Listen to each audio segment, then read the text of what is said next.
everyone, welcome. Hello Nimby, thank you for stopping by. I hope you guys are all doing well today. We have another demo from the Tome Game Celebration on Steam. I am very excited for this one. We have Spell Candle. Let me get out my little notes. Spell Candle is created by Bottled Monster Inc. In this game, it is a grief coping mechanism in a 2D romance visual novel. You take on the role of a foreign correspondent turned investigator of magical crimes to uncover the culprit behind the mysterious disappearances of a sleeping god. Already the music definitely has a very sorrowful feel to it. Funny thing is, when I opened up the game, I definitely forgot I opened it up, and then the music just blared in my ears and scared the crap out of me. But I'm enjoying it so far. Hopefully it's not too loud. I had to turn it down on my headphones personally. The weather in my area, funny enough, is actually a bit gloomy, so it kind of coincides with the feelings the game has for me right now. It did rain like crazy this morning, and it just looks so dark and sad outside. So hopefully some fictional man can fix that. I've seen the art for the guys, and they 100% all attract me. I don't know if I have a favorite one yet. I have not checked out like their names or details about the characters yet. I want to be surprised when I start playing the game myself. I think that is just about it. We're just gonna go ahead and jump right on in. Oh, also, I believe they will be having a Kickstarter for this game. It is not released yet. I have left links in my description if you want to check out the Twitter, Steam page, or itch.io page for the game if you want to try it out yourself.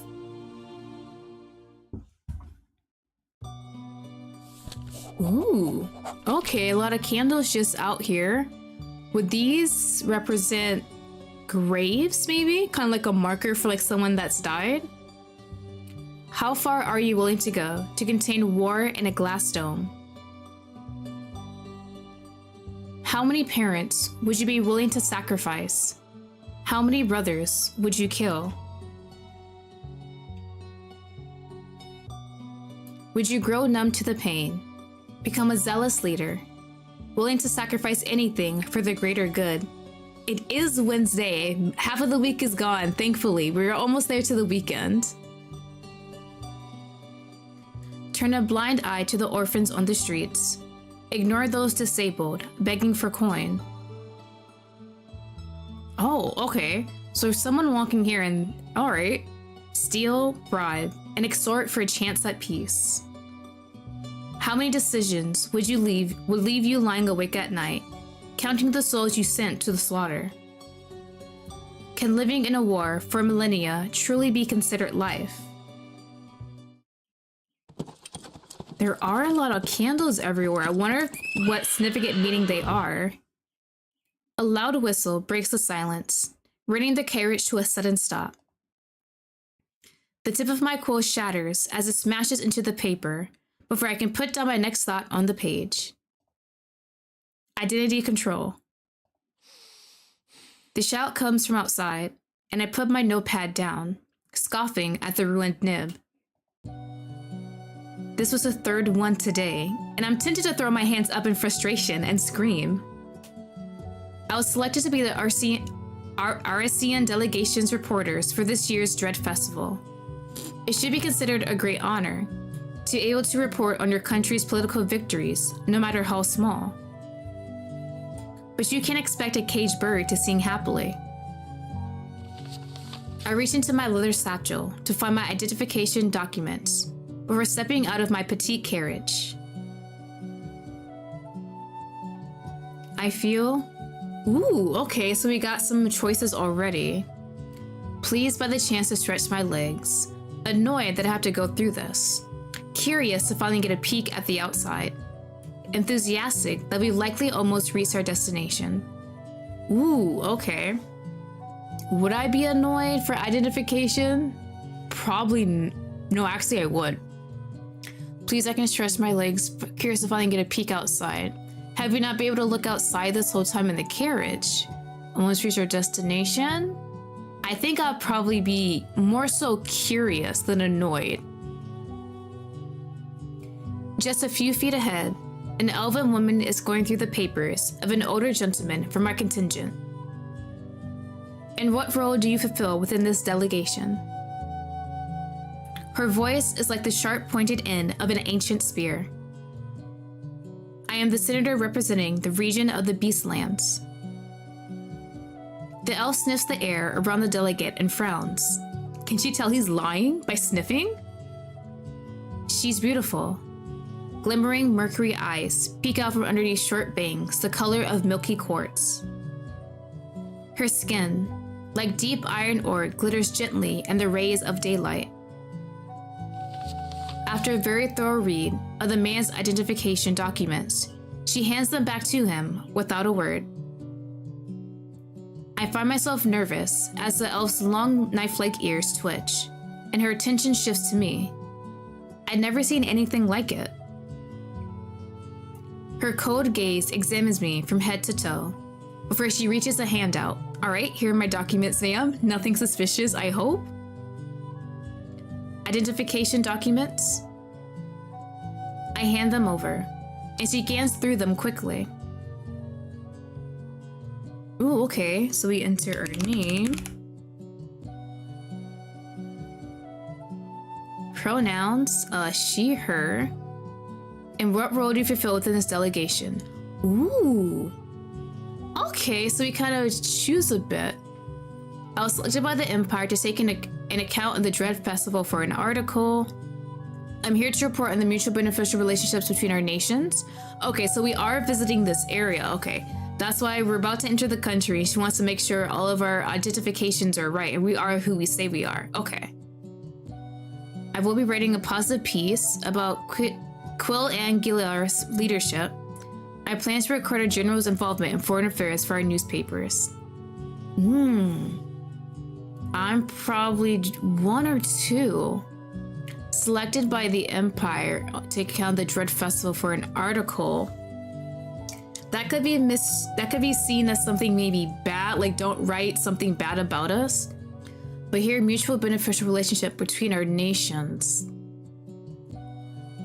Let's do this one. Let's do the second one. Emily, hello, welcome. I hope you're doing well today.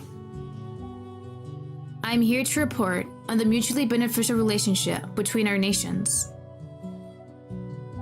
Her eyebrows raise slightly at my response. After a moment, she nods, accepting my explanation.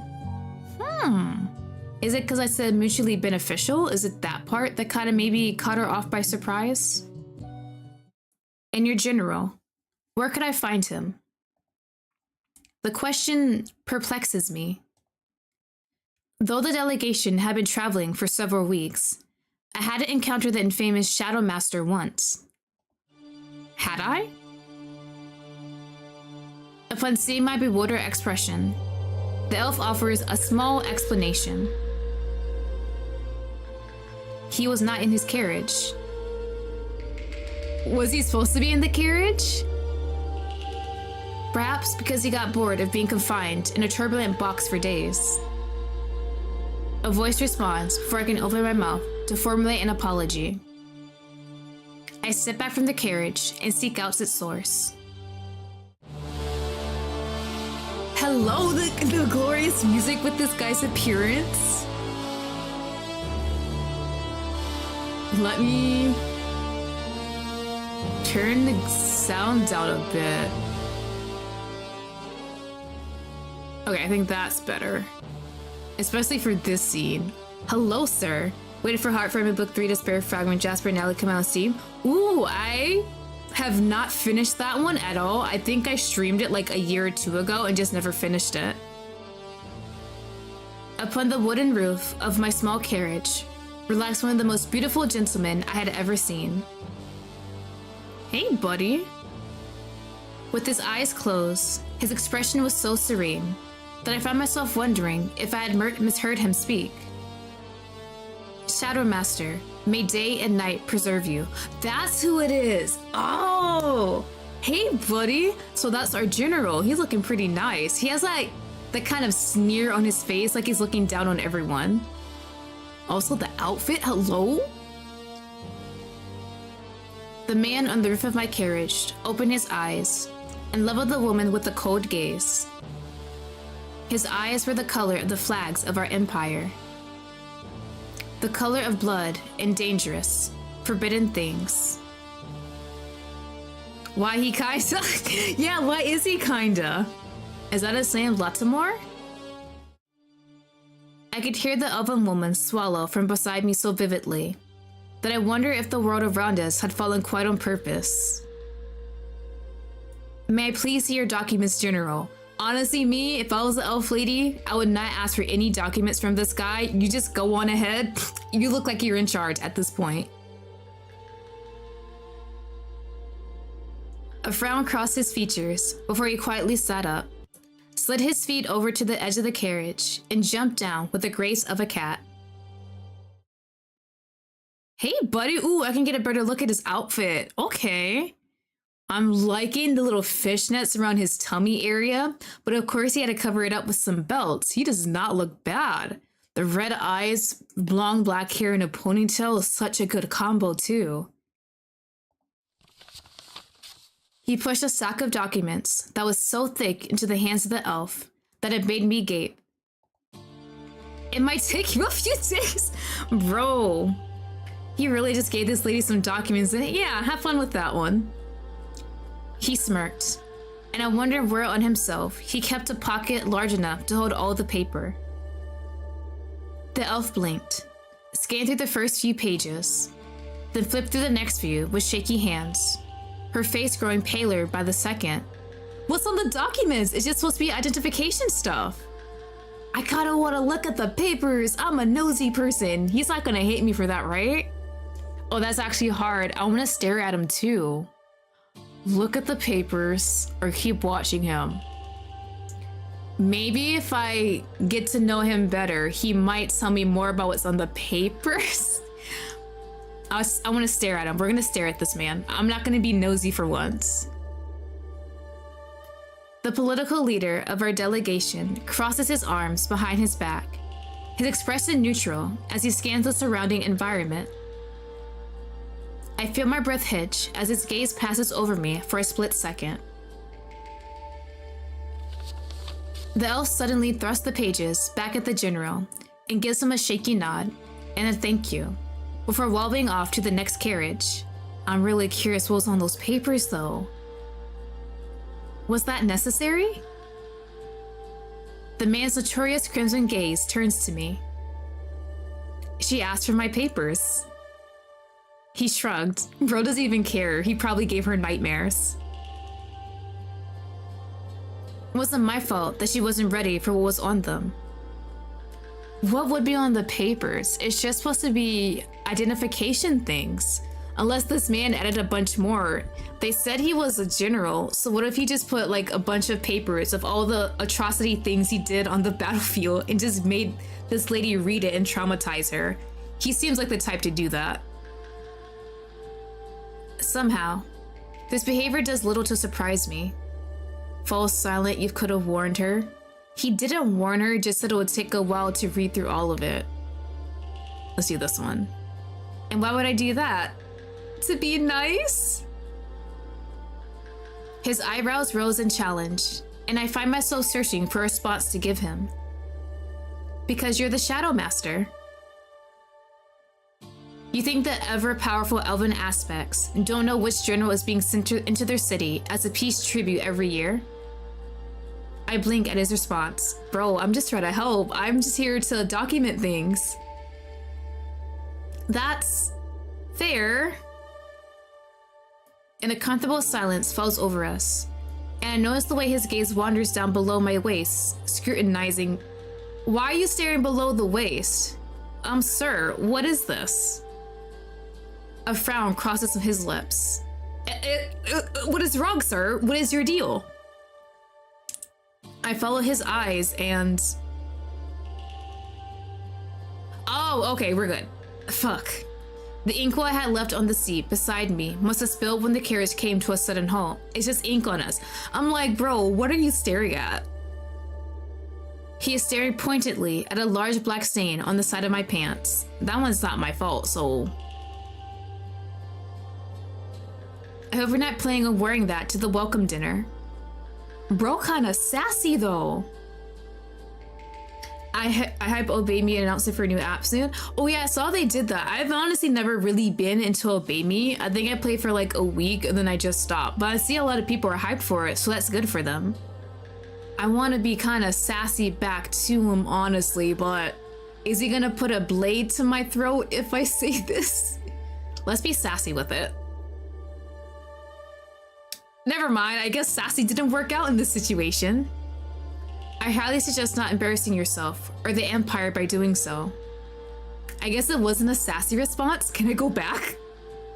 Nope, I can't go back. Oh, well, we're gonna send it. Everything about this man was irritating. I won't. The look he gave me was one of complete apathy. I grit my teeth. Sir, you are hot, but you need to have a nice attitude with it. A loud, high-pitched whistle traveled from the gates ahead of us. Someone is giving us the all clear. I don't mind code characters, but they gotta still be charming about it too. The clicking of metallic hinges echo in the air, and I take it as a sign to return to the peace of my small carriage. I hope you have a good day, General.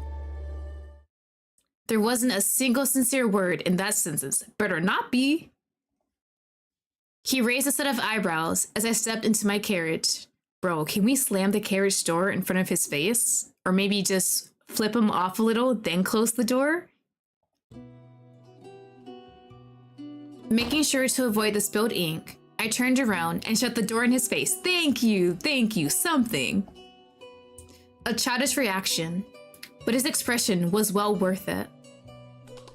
With blood pounding in my ears, I found a clean place to sit before the carriage resumed its movement shortly after, entering Omnis, the city of candle wax. So candles are actually important, okay. The capital city of the elves.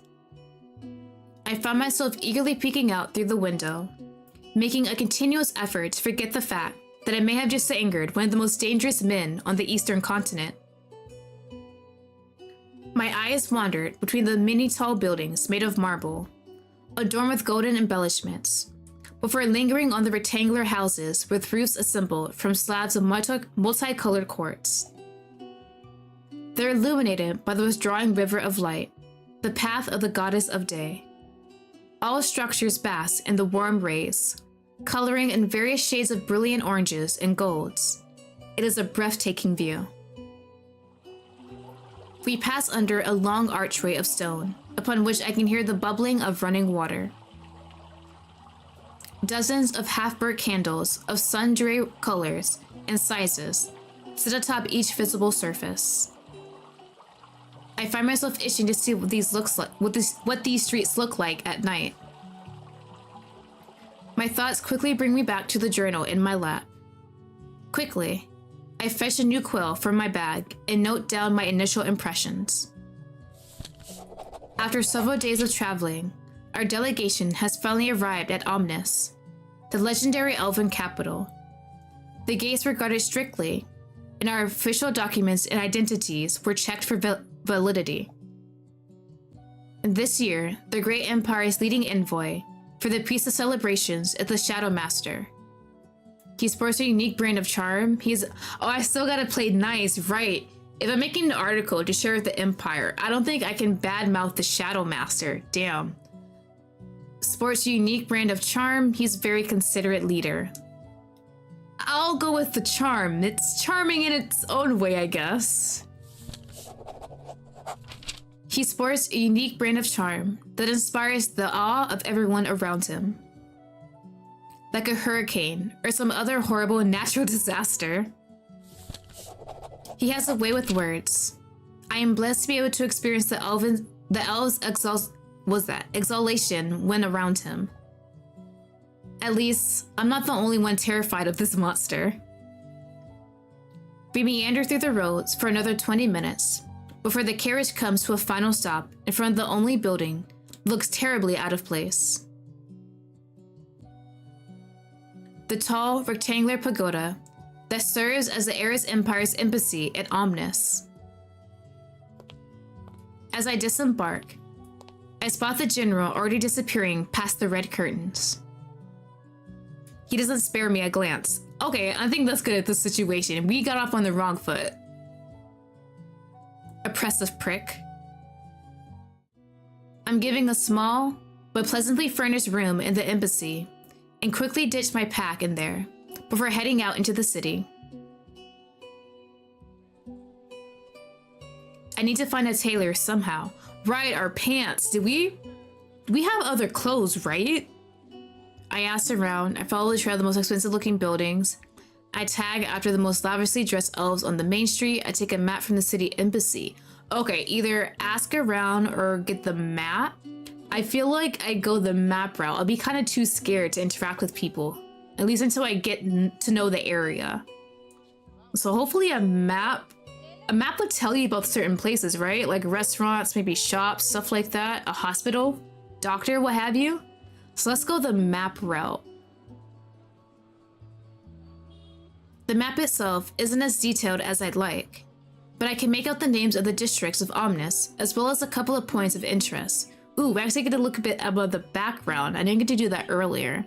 So was it the city of candle wax? And there are candles basically everywhere, which is interesting.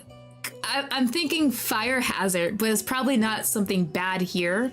There's definitely a reason for all of this. And they have these statues over here with like a magic circle at the top. So definitely an important building, like government building or something religious is what I'm assuming. The buildings are pretty tall and very, what was it? Rectangular structure? Very rigid is what it seems, but the colors that they use is very light and kind of warm. So I kind of like that too. It kind of definitely feels like maybe a flame a bit, kind of like goes with the whole candle wax and all the candles everywhere.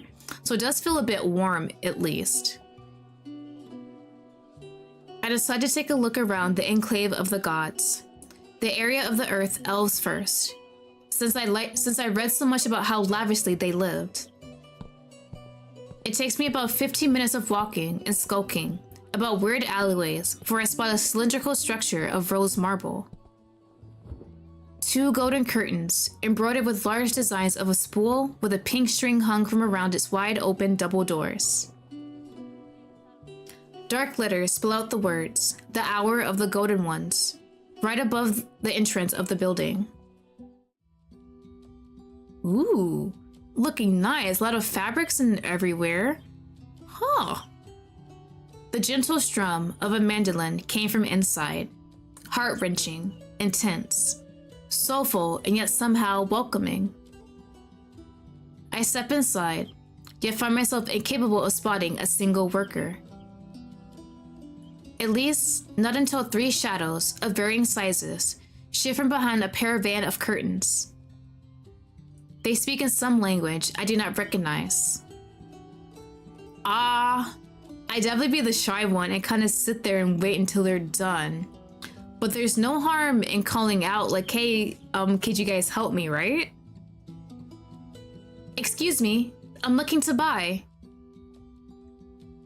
As I hoped, that made the moving shadows pause behind the caravan. The smallest silhouette, short and stubby, moved to face my direction, its voice high-pitched and snippy. Now is not a good time. Okay, maybe I should have just left. I frowned, but I wasn't about to give up that easily. I need an outfit for a party tonight at the Arisian Embassy, please. Arisian? Arisian. I think it's supposed to be like Aries. Arisian Embassy. I kept my tone polite, but I knew an undertone of desperation had slipped in. Bro, please, address anything? Some pants? I didn't want to see the general's smug expression directed at me tonight. A short silence followed, filled only by the gentle strum of the mandolin. We are very busy and... A predatory growl erupted from behind the caravan. Is that directed at me? I just want to buy things. Help her. The command rolled through the chamber with a low rumble. I find myself tense as the tallest figure turned to face me from behind the curtain. But Natura... The growl grew louder. As you wish, Natura. The tone was reverent. Whoever this Natura is, thank you to make them help me out in this situation. I do not want that man to stare at me with that stupid, smug expression on his face. Obedient. Language now fully switched to common. The caravan of curtains rustled as a short elf that looked to be within the late years of his lifespan stepped out to help me. Right this way. I was quickly led behind another small caravan. I am Cupio, one of the designers of the Hour of the Golden Ones, and your extra hand to look your best today. Will you be needing help undressing? I think I'm good in there. I'm pretty good myself. The question caught me off guard. I refused, scandalized by the proposal. Let's just be polite here. We are in another nation at this point. Thank you for the offer, but I'm accustomed to dressing myself. Cupio nods, surprisingly accepting of my choice. Very well then. I will see what we have that will fit your body while you disrobe. Drape yourself in the plush blanket on the Davenport if you're feeling bare. And do not be concerned. We change them after each client that refuses to take it home with them. I get a free blanket too? Before I could process his words, the elf had made his way outside of my changing area. It didn't take long before several beautiful outfits were brought to me. Cupio made it his mission to look everywhere but at my body as he delivered them and exited. His regard for my wishes put me at ease as I tried on the outfits one by one. Do any of these suit your fancy? Ooh, okay. A racy blue and white draped dress with beautiful belt made of pearls, a conservative black cotton toga that sticks to my curves/muscles, a leather two-piece, a blouse with matching pants accented with golden bracers and rings, a ceremonial red and white robe of silk with black embroidered sash. I'm thinking either the dress or the leather two-piece. I think the dress might be better since it's like a treaty peace type dinner with the other dignitaries. I kind of gotta go, I guess, a bit modest. Racy blue and white draped dress. Yeah, let's do the top one. I think that one's good. The soft materials is sheerer than expected, but it flows around my body in a way that makes me part my lips in surprise. It is as if it was made for me. The pearl belt cinches the waist in a way that brings attention to all of my best features. A great choice. The tailor praises the way the item of clothing sits upon my frame. Is this outfit to your liking? Yep, we're gonna go with this one. Lovely. Now please follow. Follow me to the lockbox. I nod and exit through the heavy curtains to join the small elf at the pay desk, not expecting the looming figure that pushed past the caravan across from mine. Oh my god! Hi! The pierced nipples? I was not expecting that. Was that the guy who was growling earlier? What was it, Natura? Hi, a lion? Oh no, don't do this to me. I'm not gonna survive, hold on. He might be best boy? I'm jumping the gun, I haven't seen the other guys yet, but... Oh my god. Hello? Sorry y'all, I'm just staring at his titties. That's all my eyes are taking in, just his titties. I just want to take a bite out of them. Why is this guy so gorgeous though? Holy shit. And he's so muscular, what the hell? I just need to take it in, give me a sec. I'm just... all the features. Oh, he's so gorgeous. Oh yeah, that might be best boy. I find myself face to chest with a being unlike any I've ever seen before. A tall cross between man and monster, with a powerful body and a rich skin tone. Oh yeah, it is. As I look up at him, his eyebrows jump in surprise, before his lips twist into a tameless smile. Seems like I made the correct choice. Excuse me? Getting you dressed. His voice was like a low purr, and I find my cheeks heating as he made a show of admiring my outfit of choice. You're stunning. Oh, don't do this to me, bro. I'm gonna latch onto that one compliment for the rest of my life. Thank you. A large trail swishes back and forth behind him as he tilts his head to one side. Bro, I gotta be cool. I gotta be cool to this man. Did you also manage to find suitable clothing? Do you make a habit of helping others out? Wait, which one sounds good though? Oh no. Ah, shit.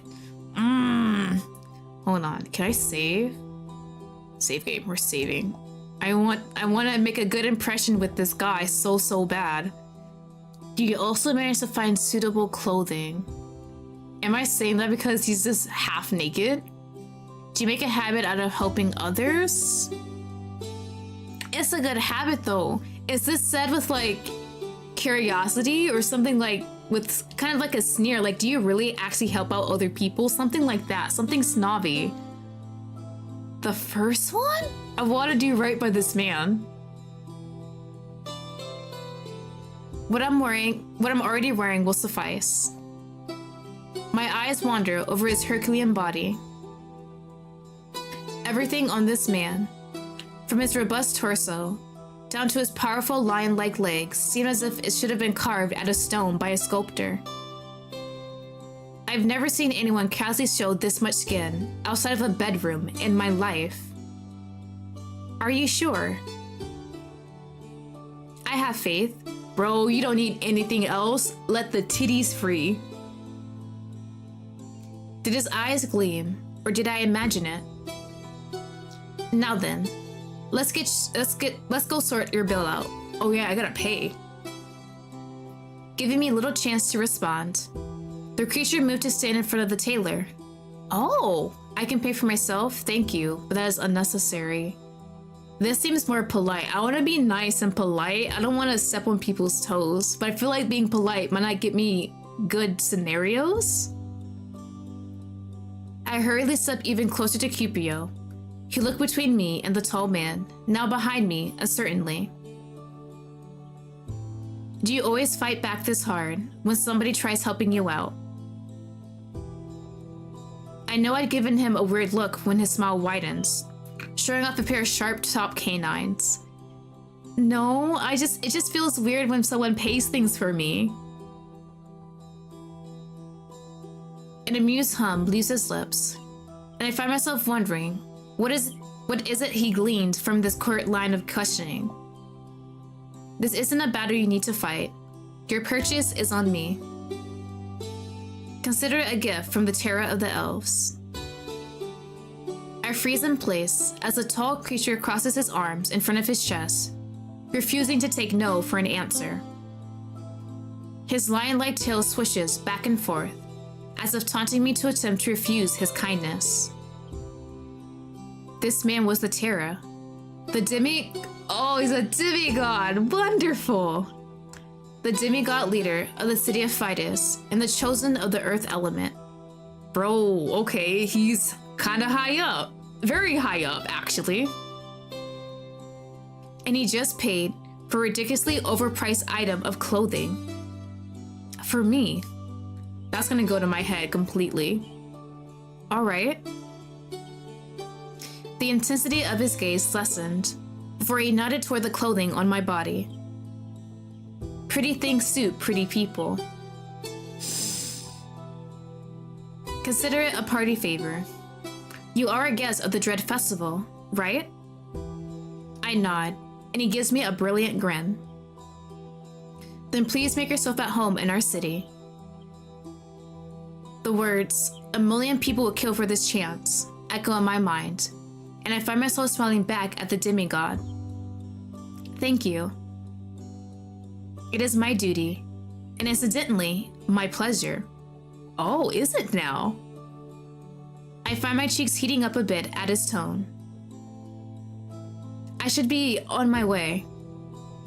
Of course, I'll be seeing you tonight then. He will be at the party. Oh, yeah. If they give us a choice to go to see someone, it's definitely him out of all the characters. I pick up my old clothes and my pack before bidding Cupio and the Terra the most dignified goodbye I could muster. Now, What did the way back to the embassy look like? We got the map, right? I start retracing my steps, but quickly find myself unable to deny the itch to put words on paper over my recent encounter. Compared to the capital of the Ares Empire, the elven city of Ominous is ridiculously expensive, beautiful, but chaotic. I think that'll make better for the article. The architecture I see as I walk the streets is awe-inspiring, but the structure of the city itself is incomprehensible. I wonder what the spatial architects were thinking when they planned this place. The urban design is amateurish, but compared to the organized construction of our capital city. Bro, I feel bad writing that. Like, I want to write a glowing report about this place, and I hope no one here is gonna, like, kill me over these little critiques I have. My thoughts then wander to the terror of the elves, to his warm smiles and his overly accommodating sentiments. Nobody had ever covered a bill for me before purely out of kindness. I can't help but wonder what the price I'd have to pay for in return would be. I frown and structure my thoughts on the demigod of Earth. My first impression of the terror of the elves is that, he has a terrible savior complex? Just because he wanted to buy us something? I don't think so yet. Maybe it's an insight into what his character is. He seems to live in his own world. Yeah, he kind of just does what he wants. I never once spotted any of our 9 generals out shopping for clothes, mere hours before an event as important as the Dread Festival. Then again, if the terror is as rich as the legends say he is, I shouldn't be surprised that he throws money around at pompous stores with ridiculous inflated price tags. I feel my chest grow heavy with guilt over the words I put down. We've been taught to always show the strengths of our empire. Throwing mud at the reputations of others in order to do so, however, has never been my favorite thing to do. Ooh, okay. We're learning more about the Ares Empire. So you always gotta elevate the Empire. The Empire can do no wrong. The Empire is the best out there in the world, and you can bring down others in order to do so. Okay. I exhale and look up from my page and quo, needing a distraction from my treacherous thoughts. It comes quickly, as I do not recognize the street I'm walking on. Multitasking is not always as easy as it seems. The marble and quartz are lost, instead replaced by simple one-floor stone buildings, decorated with all kinds of dried plants, bones, and black velvet curtains. The streets seem deserted. The air feels oppressive. Unlike the other parts of town, soft lavender and green candles lay lit around the street as though there is a heavy darkness here that dims all other colors and needs to be warded off. Silence stretches over me in a way that has me glancing back at my shadow. I don't know why, but this place reminds me of some of the worst moments in my life. Ooh, so we get to choose. The passing of my late parents, a terrible breakup with an abusive ex, a near-death experience I suffered through, the loss of a friend, and the yearly wars. Which one would I want to do for character? Near-death experience? Probably not. Loss of a friend of the yearly wars. That seems reasonable considering the wars was for a long time. Passing of my late parents? Would the parents still be dead regardless if I choose this or not? A terrible breakup with an abusive ex. That would be interesting for the romance aspect of the game. Trying to find more love and stuff like that. What flavor of trauma do you want? A choice? Yes, asking what flavor of trauma would you like today? I think the abusive ex one might make for some good trauma and drama with the romance aspects of this game. I might do that one. An experience that changed me, left a void in my chest.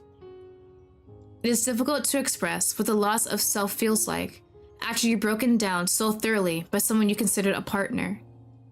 A wave of sadness hits me with such strength that I have to rub the tears from my eyes as I walk. I hate it. I hate the reality of a mortal. That life has a beginning and an end. How cruel is that? How cruel were the gods that made us like this? I take a deep breath and focus on the teachings of the Ares Empire. The way to fight back the demons that attempt to conquer you. I need to keep myself occupied and focus on the things at hand. I need to take everything step by step. Try myself or look for a guide? Honestly, looking for a guide at this point is better. If I retrace my steps, I'm gonna get even more lost. While the street I'm currently on is empty, there surely must be someone I can ask for directions. I walk around for 5 minutes, 10 minutes, taking lefts and rights, making my way through neighborhoods that look lived in, yet don't see a single person. Haven't I already been on this street? I feel as though I'm being watched. I find myself constantly glancing around at the vacant windows and empty street corners. A cold chill climbs up my back as I reach a few doors without windows or candles. Was this elven magic, or all just in my head? Was someone playing tricks on me? When I stop to readjust my pack, I feel something wet hit my forehead. Rain? Please tell me it's not rain. Of course it is. The darkening skies above surprise me, and I have barely a moment to blink before I'm caught in a downpour. I'm wearing the new outfit too! The rain is so heavy and cold that if I don't hide somewhere quick, I'm sure I'll be sick during tonight's banquet. Shit. At this rate, my notes will be ruined. I break into a run, looking for shelter from the downpour. The only place I managed to find on such short notice is underneath a small staircase. I'm forced to squeeze in underneath, pulling my feet into my chest. Yeah, I'm not a fan of the rain. I'd always found it depressing, preferring baking in the sunlight for hours instead. With a downpour like this, it seemed as if the sky itself was crying. For the first time in my life, I found the sky's unruliness almost unfair. By force of habit, I find myself closing my eyes and listening to the sound of raindrops as they hit the summit. I breathe in the petrichor and allow its familiar smell to calm me. Despite my feelings, I find my earlier unease evaporating, melting away with the minutes. Doggy?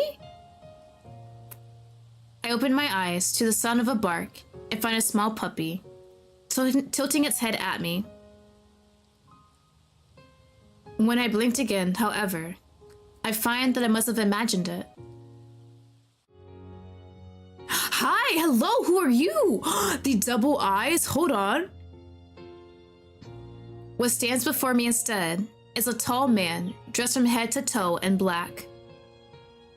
His 4 eyes are a startling green, greener than the purest jadeite. Somehow, he sticks out from within the gloom of the surrounding environment, perhaps because of the lit candle that gleams in the lantern he holds up toward me. He surveys me silently, unbothered by the rain falling from the sky. His gaze lingers a beat too long on my ears. Yeah, I'm human, I think. They didn't really talk about MC's origin.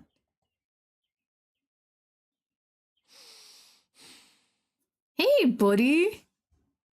A sound like an exasperated scoff escapes him, before he moves his cape to one side. It takes me a moment to realize that he's offering to share shelter with this cape? Can I latch onto you? Like, hug a titty? Come on. I am not sure how I managed to hear a voice so gentle above the downpour. Let's get you out of this rain. I should refuse. Something about stranger danger No stranger danger if they're a hot stranger. However, this man, in his calm, gentle presence, reassured me of the safety in a way no one else ever had. Perhaps it was magic. And did it truly matter if I was bespelled? If I managed to get to the banquet in time? With a nod, I moved quickly from beneath the cold staircase to under the unfamiliar man's cape. Hello, sir. He is a sweetie so far. Like, he definitely didn't have to help me find shelter from the rain. He could have just sat there and watched me the whole time, especially being this close to him. I am pleased to find that it's much warmer and larger than it looks. I assume you're an ambassador of the Ares Empire. Once again, I am surprised I can hear him. Something of the sort. His gaze lingers on me for a moment too long. Though he says nothing, he reaches his lantern forward, and I gather that we should move. The streets are accumulating water at such a pace that the sewage system does not seem capable of handling it. At first, I do my best to avoid the gathering puddles and streams of water carrying away the dust and grime. Though the task is difficult, and my feet should be soaked through the shoes and socks, I am surprised to find that I don't walk into the puddles. Magic? I walk over them. Oh! As though an invisible barrier has been created between myself and the cold water accumulating on the streets. When I glance back at the man leading me, I notice the way the rain bounces away from him, and he's using magic to make sure we actually don't step in the water. Bro is awesome. What the hell? He didn't have to be this nice to me. Bro, sir, can you give me some magic, please? The cloak's enchanted. Oh, just the cloak, okay. I've never experienced the effect of a magic item before, and I can't help but be a little awestruck at the revelation I was almost wearing one. They were pretty rare back in the Ares Empire. He tilts his head towards the sky, as if attempting to gauge if it will cease raining soon. Then sighs. I apologize. Once again, it takes me a moment to catch his voice. I found how easy it is to miss alarming. Ooh, okay. So we said this a few times, but his voice is just that soft. You can barely hear this man. You just get surprised by it, which interesting because of his appearance. Are you apologizing for the rain? Do you usually apologize to all the victims you save from a downpour? Is it the rain? Yes. It appears Aqua chose the opportune time to throw a tantrum. I feel the cogs clicking away in my head. Are you one of the demigod people too? And does it rain just in Omnis, or all around the Quill and Gilar when he's in a bad mood? That's entirely up to him. Do all Evan aspects have the ability to affect the weather? I can feel his gaze resting on me for a brief period. No. Oh. At least, not without the help of spell candles. They said it! He said the title! He said the title of the game! I raise an eyebrow at the man as he guides us into a turn that leads us out into the basic rocky building district. What are spell candles? A few seconds pass by without an answer, and I wonder if the cloak almost seems to grow heavier around me. A way to preserve pure elemental magic. And the magic is released when the candle is burned? Is that why there are candles everywhere? Correct. Yes, yeah, why are there candles all over the city? I spot the smallest of twitches at the corner of his mouth. Aren't you quite the astute student? You know, I'm kind of smart, just observing my surroundings. I find myself smiling back at him. Our kind light them whenever they require magic that they do not naturally possess. Gotcha. So if they can't do certain magic, that's what the candle is for. The red candles, to light the fires at home and warm a room. The blue candles, to summon and control water. The effect to which anyone can use these candles depends on their magical abilities, of course. But I think you get the gist of it.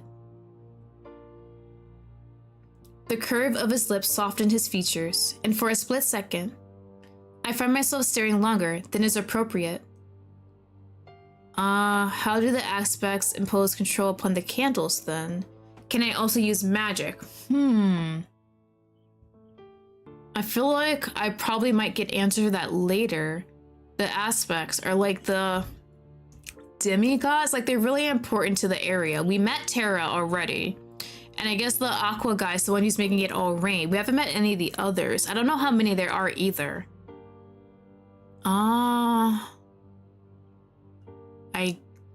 kind of curious. Let's do this one. The male beside me raises an eyebrow as the rain continues to avoid hitting his lithe features. The more I stare at him, the more I find myself at peace. His calm voice reaches me once more, and I find myself probably just as surprised at his response as he is at my question. Spell candles are a commodity we aim to make available for every household.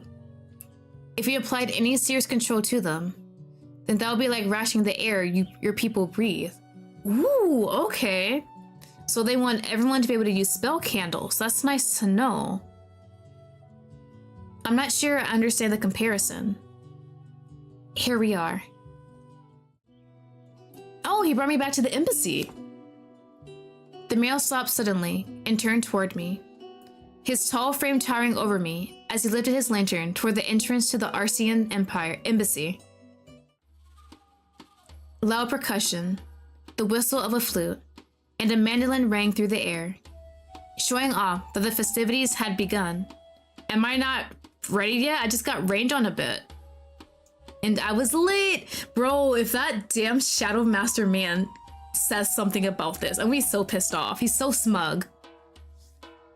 I'm embarrassed to admit, I was so focused on the intriguing man before me to notice we'd arrived. Thank you. No thank you is necessary, be assured. He motioned for me to go ahead with his free hand, so I just nodded, turned on my heel, and walked into the embassy in a hurry. The music was much louder inside, accompanied by the smells of various sizzling meats and the bright light of hanging chandeliers. Water, earth, and death elves move around in wild circular dances, dressed in such finery that I found myself thankful that the terror had interfered on my behalf at the store earlier. There he is! Oh my god, there's my man! Bro looking nice! Look at him, y'all! Bro, I'm still not over. The pierced nipples! Oh, he's so perfect. Hi, buddy. Hey, are we gonna hang out? Though I spot him in the room, I find that he's engaged in conversation with some senators from our empire, full goblet in hand. Not him. A few paces away from him, my eyes meet the infamous crimson hues of the general, who seems to have stopped whatever he was doing to size up my outfit. Irritation bubbles up in my throat, and I find myself quickly pivoting towards the drinks table. Let's get drunk then, and not think about this man. A large wine fountain, adorned with lit silver candles, quickly catches my eye, and a polite elf pours me a goblet upon noticing my approach. I take the cup with a smile, but am momentarily distracted from drinking. I hear a series of loud gasps echo from somewhere before a slick, tangible voice cuts through, the music like a hot knife through butter. I told the pirate lord that if he's not willing to go to war for my love, he doesn't deserve me. What's this? Lover squabble? And then, I shank his ship to the bottom of this bay. Oh, I guess not. Bro shank his sip. A series of excited whispers and murmurs follow the ridiculous explanation, carrying the electric atmosphere that supports all forms of gossip mongering. Momentarily distracted, I can't help but search for whoever is the source of this ambience. Frankly, Even if my sister and brother were on the marriage market, I doubt they'd be able to impress. Then again, feel free to bring it up with my stepmother dearest. I'm sure she'll be thrilled to finally get a morsel of attention. My feet move automatically, as if charged by scandal carried within every sentence of whoever is speaking.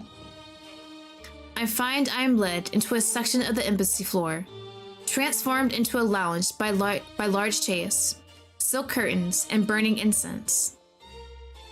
Many gorgeous elves are piled on top of comfortable pillows, lazing around in eye-catching outfits. Yet when my eyes land on the male sprawled in the dead center of this crowd, I find myself suddenly flustered. What does he look like? Oh, hello, sir. Oh, don't do that to me. Bro looking sultry as hell. Ooh, his leg? I'm kind of curious. Is that part of his body? Like, you can see scales, kind of like maybe a part mermaid tail. Definitely a fish person. Huh. He looks so gorgeous too, bro. I can't do this. Everything about this man makes me want to do a double and triple takes. The long hair, glistening in the candlelight as if wet. The bright pink makeup. The outfit that I'm sure will look unseemly on anyone else in such a formal environment. Whoever he is, he commands the space behind those curtains as though he owns it.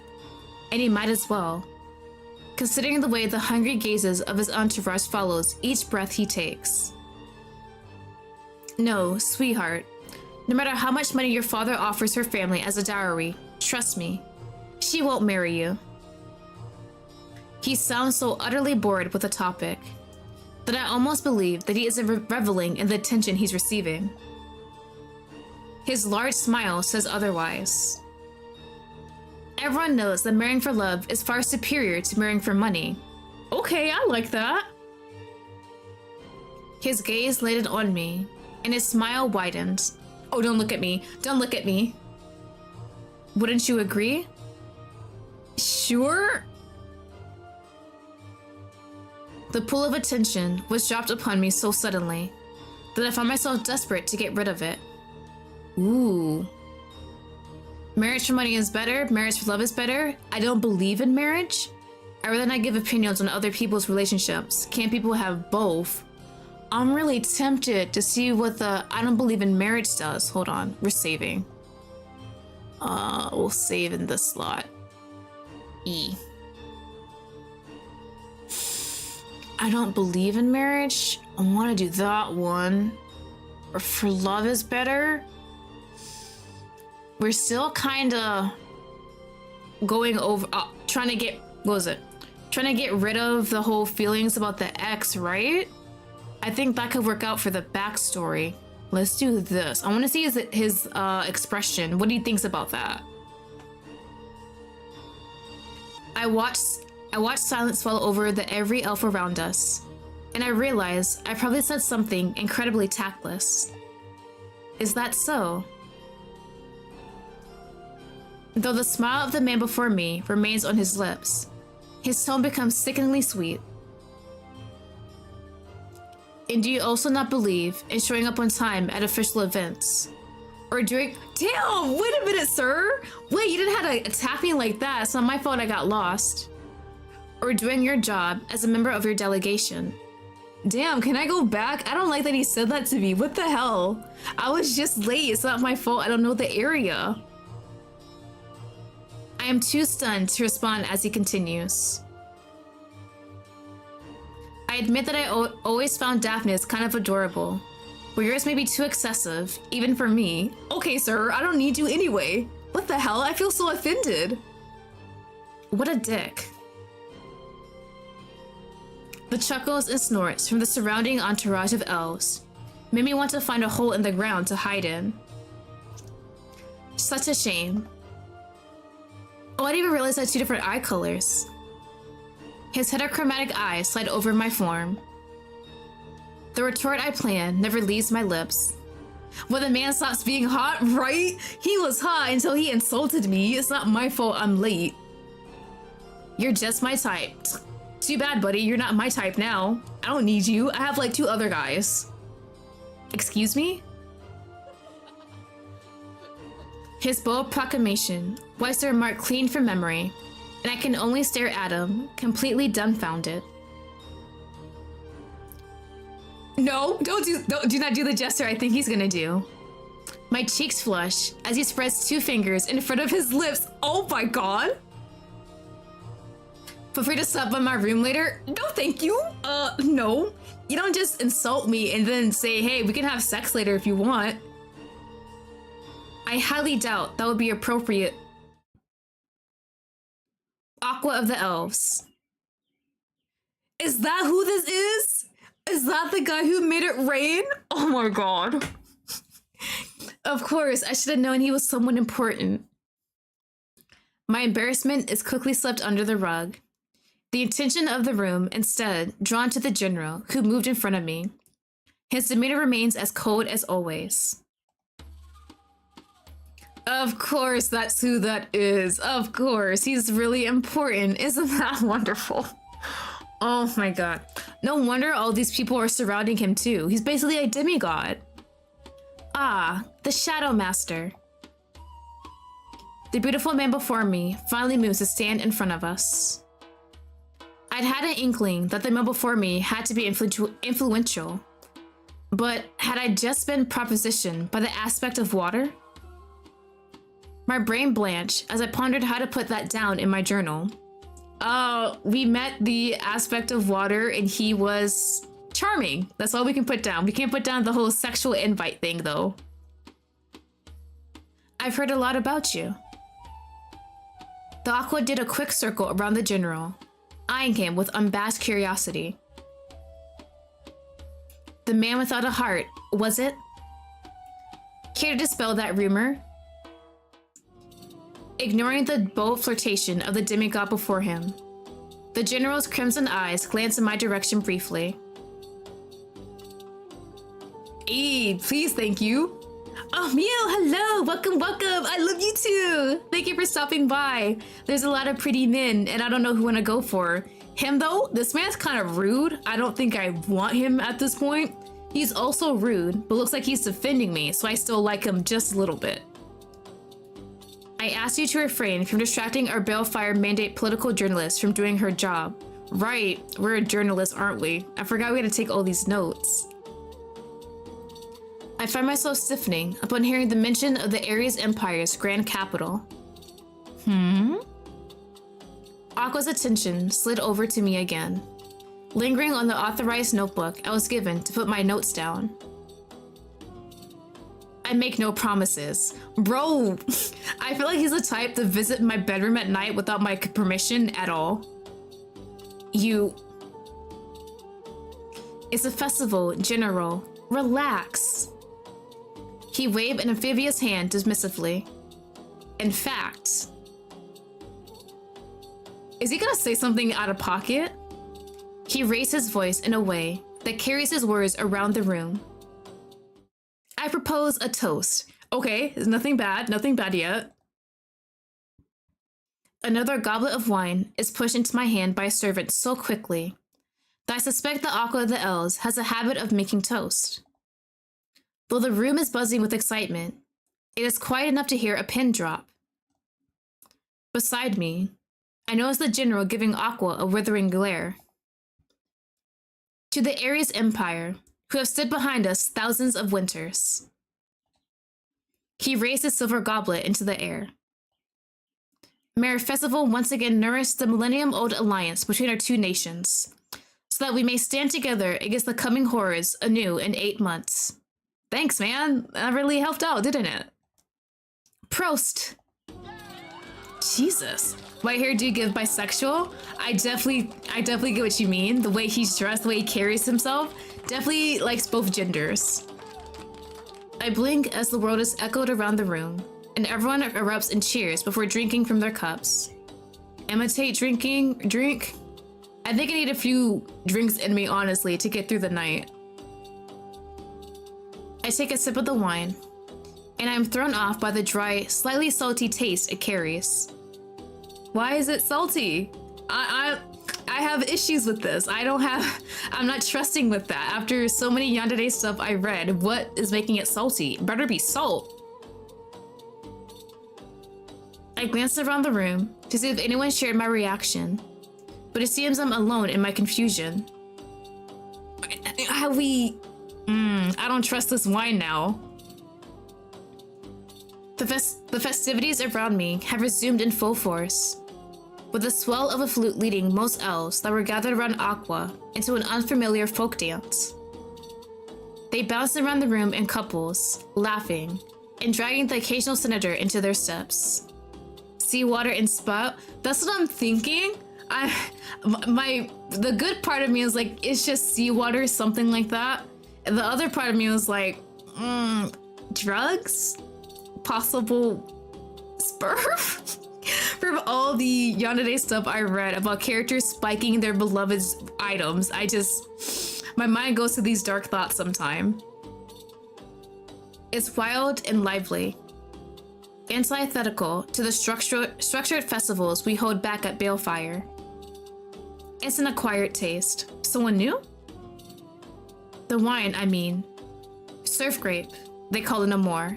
Oh, okay, so it's just a regular wine I'm not used to. That makes me feel so much better. Oh, it's my guy! Hi! Hey, buddy!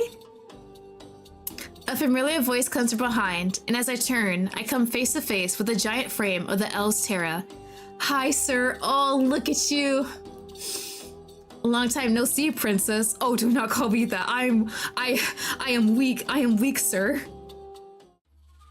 It's good to see you as well, Terra. Plan to take Aqua up on his offer? Back at his bedroom?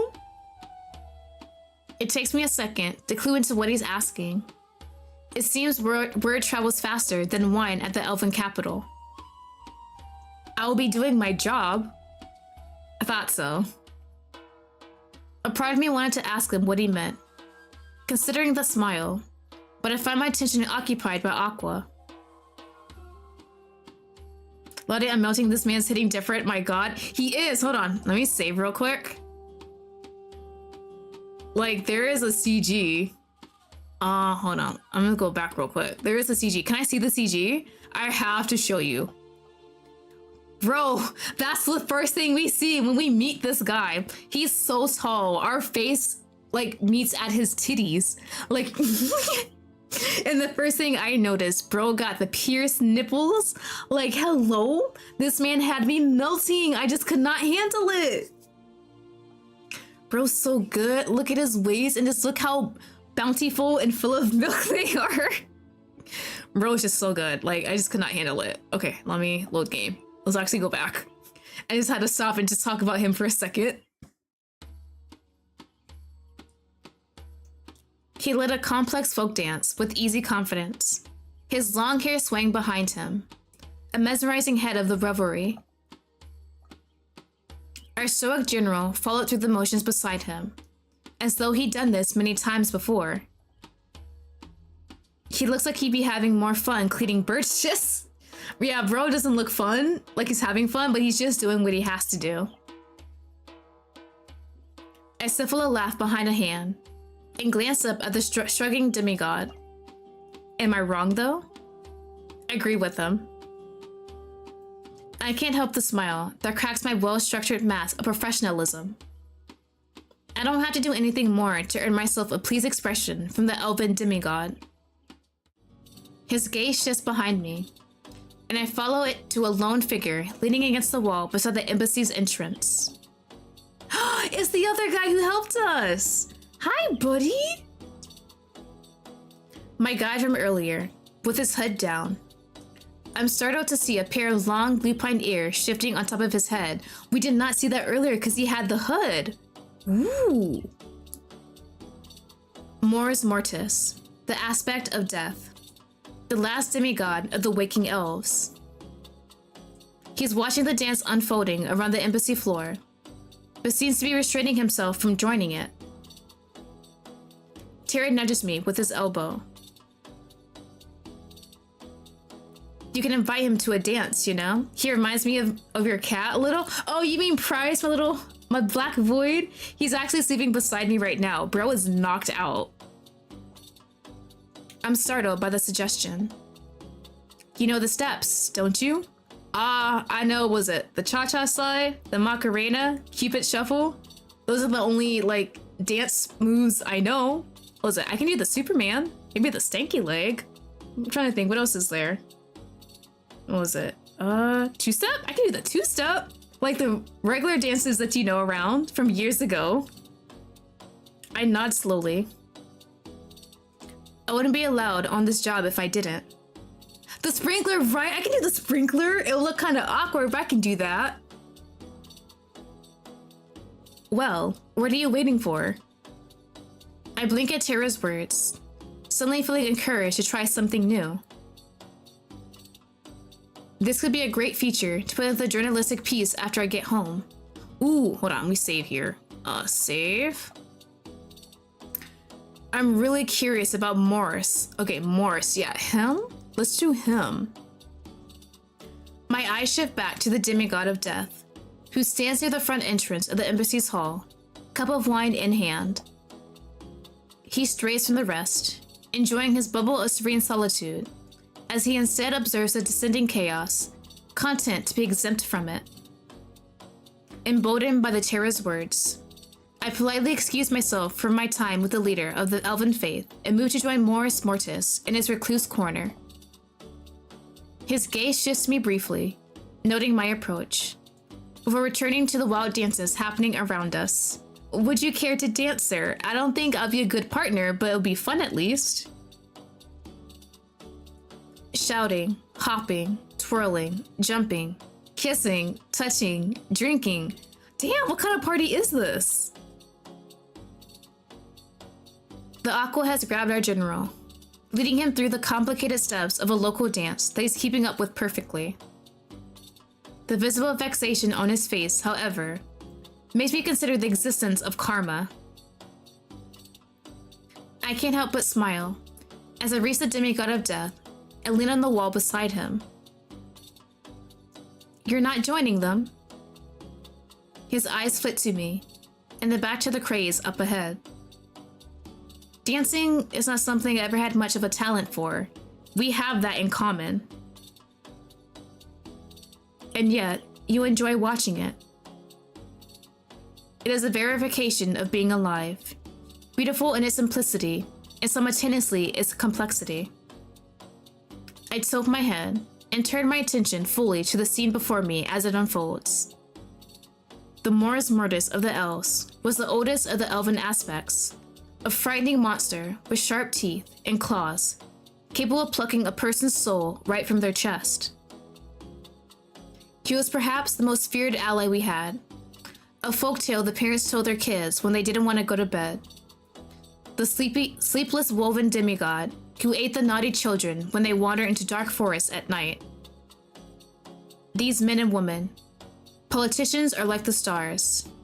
They burn beautifully when they're far away. Interesting to observe, but not to encounter. His plain observation surprises me, and though I lack the courage to verbally or visibly agree with him, in a room where whether doing either would be treason, I feel that my silence tells him enough. The beat of the music continues, and the cello swells with emotion, as I watch the terror join into the dance, leading a long, winding column of his own with a smile on his face.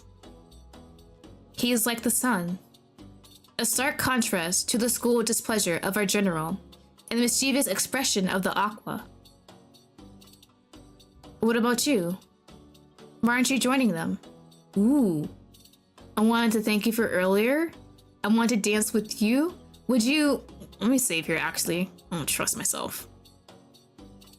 Would you allow me a dance? I know you don't dance. We can go in our little corner. Please? Actually, I came over here because I wanted to dance with you. I know you said you prefer watching, but would you like to join me for a song nonetheless? Please, please accept. Please, please, please, please, please, please, please, please. The aspect of death stills, and I find myself wondering if the undead demigod had to breathe in order to live. The eyes on his cheekbones start to me, as if taking me in properly for the first time. There is suspicion in there that I'm not used to receiving. The dance floor is a cacophony of egos and personalities right now. A meat grinder that I have no interest in entering. Please just dance with me. I'm gonna crash out. Oh my god. I school my features into neutrality as he lifts a hand to rub the space between his eyes. I see. I'm sorry for bothering you with my request then. Bro, I should have stayed with Tara. No, do not apologize. His tone grows hushed. I barely catch his next words over the music. Though, I rarely interact with mortals, I understand attempts at kindness. Dancing is an activity for the living. The dead are only supposed to marvel from the sidelines. Oh, don't do that to yourself. Oh, buddy, no. You can still dance with the living? Doesn't matter that you're the aspect of death? Bro, you're gonna kill me with this. Not this whole, because he's death, he doesn't interact with the living. Bro, you're gonna make me crash out. I cannot right now. What weird rules. I know better than to question customs I do not understand though.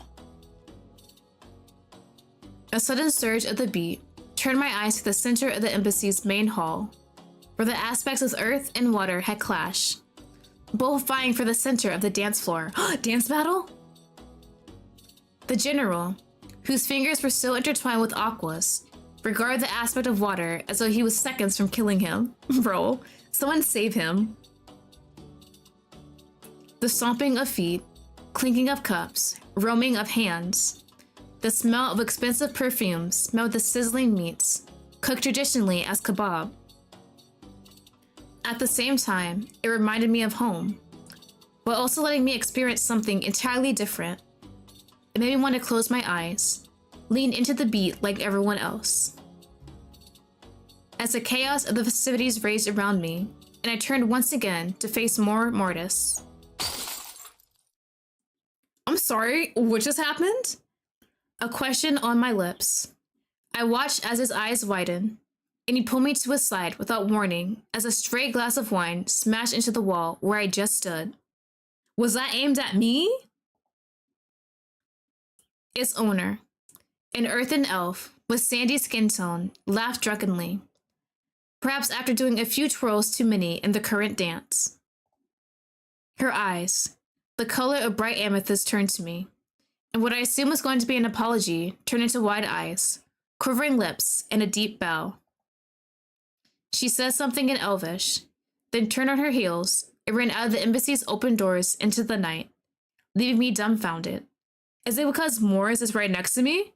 She saw I was with the guy and he protected me, so she probably felt embarrassed. At least, she was considerate enough not to disturb the rest of the guests by screaming. What do you mean? She says she apologizes for the glass. I turned to Morris Mortis, whose nonchalant tone was betrayed by the scowl on his lips. Thank you. It is of no consequence. A series of merry cheers erupts from the center of the hall, the long song having coming to an end, but I find myself uninterested in the winner of a superstitious competition. The man before me holds my gaze instead. I'm fascinated by what someone so seemingly gentle had done in seconds to summon forth such primal fear from his subject. Is that a blush I'm seeing? Is that like a slight blush? But if Morris Mortis senses the millions of questions on my tongue, he ignores them, instead reaching toward me and tugging something out of my hair. His dark fingers pull away. I catch a 6-eye tattooed on the back of his hand. A bit of glass got on you. He shows me a small shard between his fingers. Something that wouldn't have happened had our balefire mandated journalists been doing their job Bro, leave me alone. I swear to God. Lattimore, you're pissing me off. I can't have fun and also report what's going on. The general cuts into the conversation with a glare in my direction that gives me goosebumps. Bro, I want to be over. Get me away from this man. I believe you and I have different definitions of the term partaking, General. Unlike me, Morris Mortis seems completely unaffected by the Shadow Master's presence. Your journalist was in fact doing their job very well. It is the fault of our people that she almost got injured. The general scoffed, his gaze shifting to me again. His eyes tracking what I can only assume was the glass shards in my hair.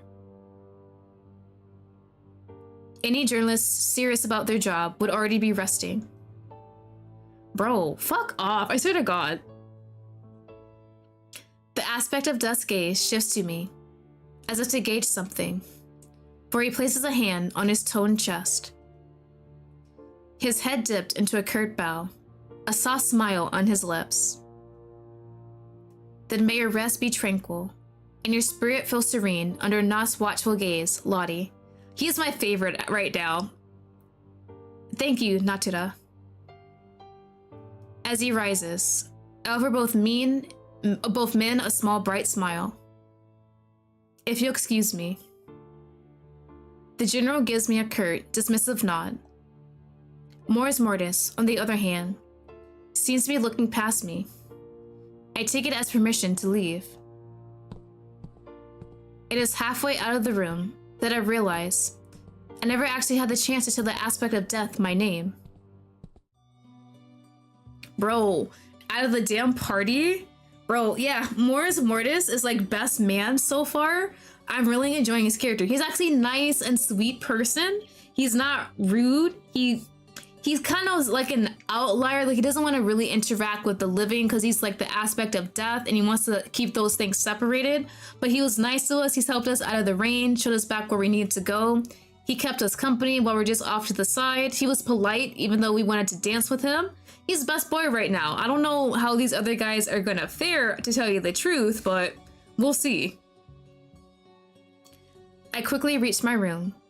The inside is small, but luxuriously furnished, showing off what I already knew, that the Ares Empire spared no expenses for its diplomats.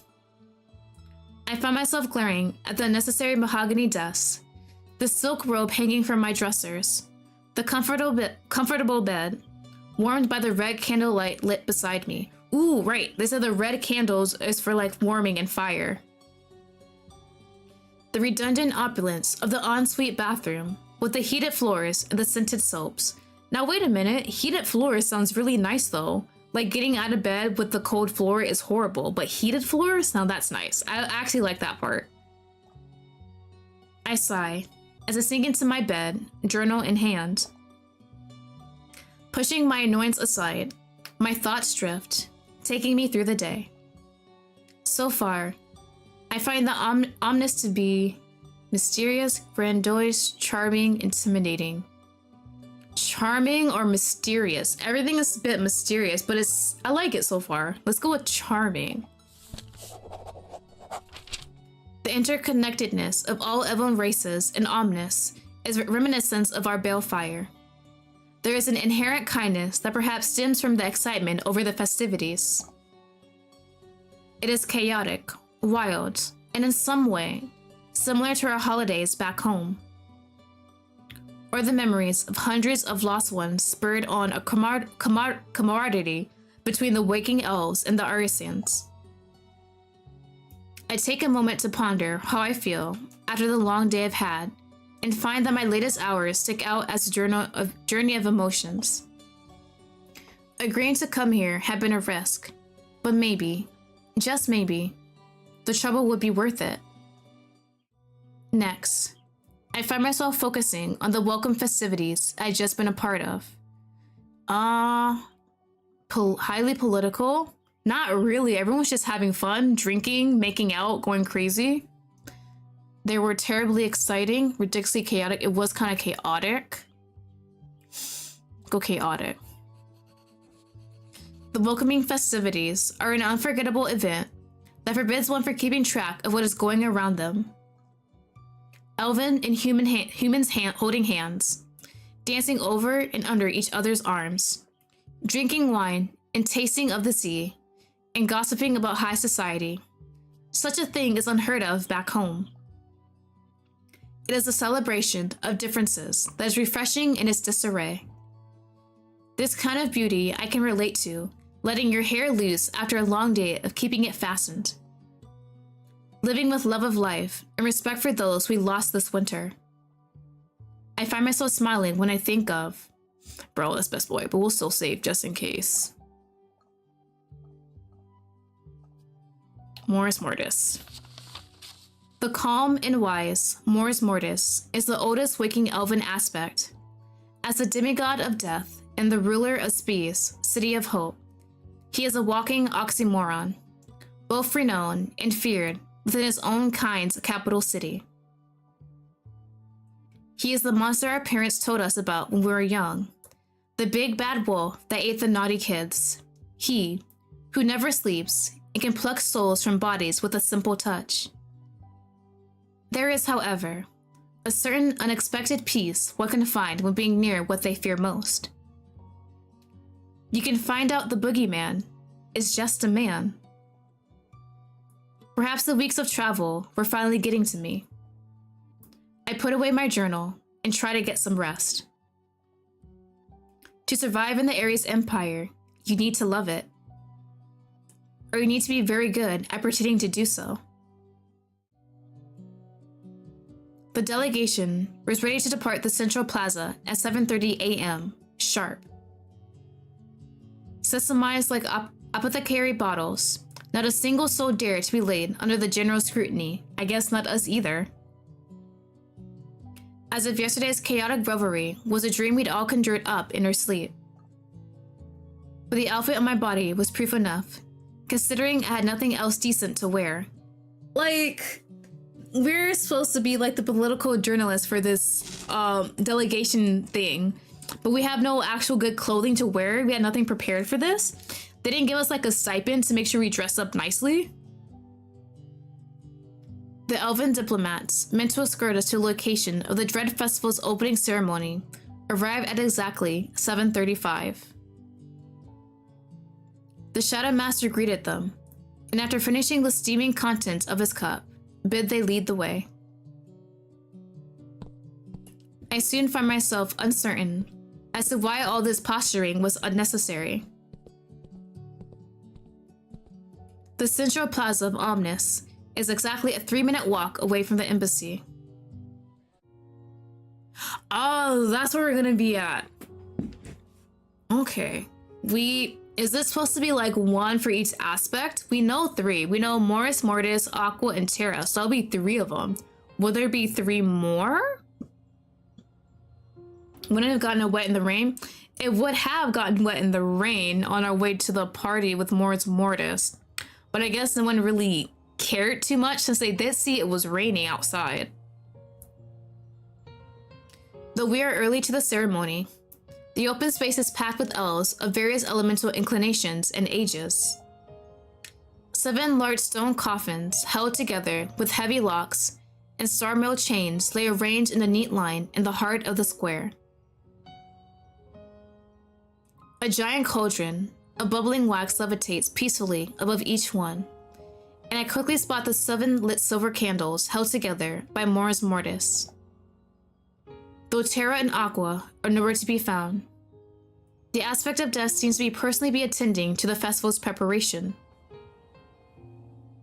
He appears calm as he runs his fingers over the flames of the braziers heating the cauldrons, earning excited whispers from the gathered elves and senators. I find myself wondering if it hurts or if he's touched fire so many times he's grown numb to it.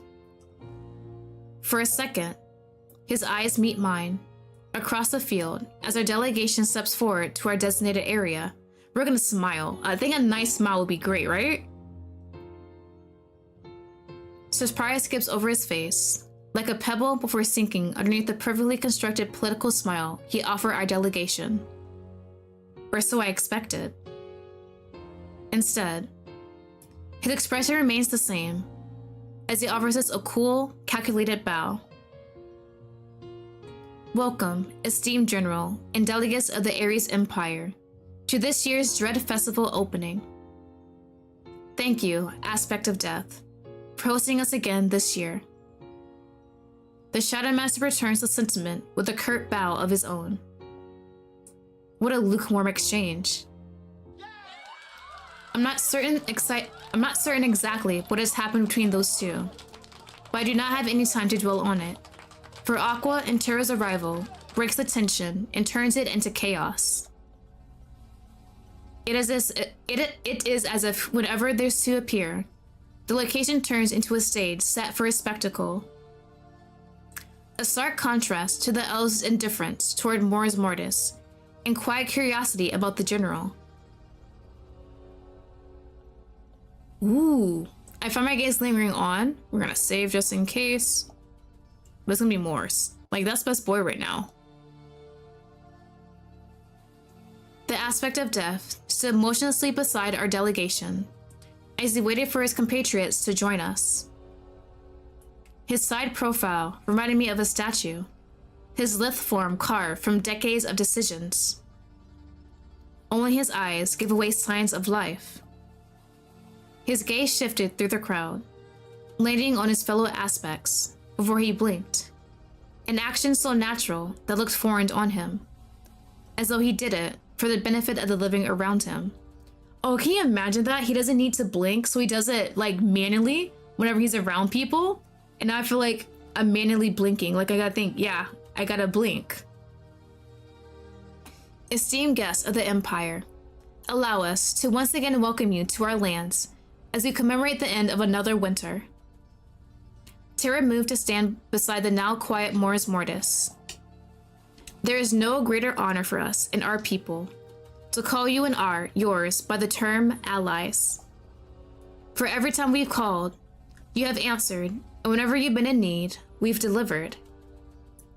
It is through good that we stave off evil. Through your gods and ours.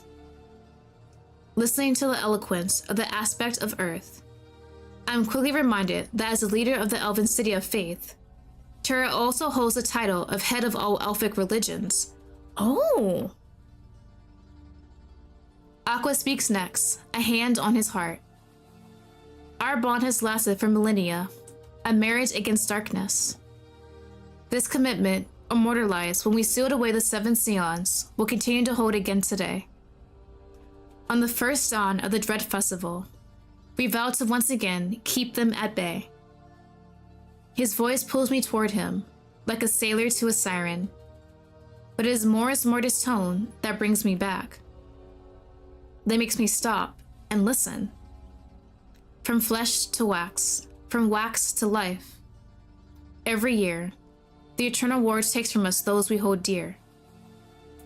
And with what is left of them, we seal away chaos, anger, harm, loneliness, sorrow, hunger, and plague, and take a breath until next winter. He said it's 7 Scions, right? So 1, 2, 3, 4, 5, 6, 7. Okay, so that's what these are. For it is through faith that we hold the lines, through love that we stand united, and through hope that we keep fighting. Okay. Blue hand kind of close to the boobage. It is kind of like he's might be groping himself. So Morris, we know his is the city of hope, his is the city of faith. And based on what Aqua said, his has to be the city of love then. Let those who love shield us once more from the dangers we've forgotten. Breathe in and take your time to pray. Terra's command echoes through the air, rooting the thousands of elves gathered on their knees. As per the ritual, our delegation is the first to walk up to the braziers of bubbling wax and solemnly thank those who gave their lives for us. The general goes first, murmuring thank yous in both our language and that of the elves. Though I can't see his face, I find his tone to be gentler than any I had heard from him before. I go last for my delegation. Ooh, what do we want to do? I think about those I've lost over the years to this war, remember thank yous in both language. Do I want to say thank you in both languages? Like, these are both good sentiments, but which one would really affect the story and what character, though?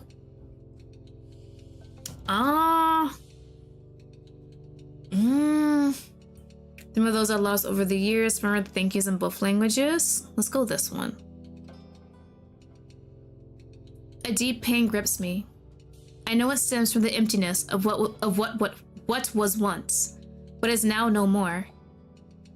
As I reach the first cauldron, I thank the people and elves who gave their lives for our peace in both languages.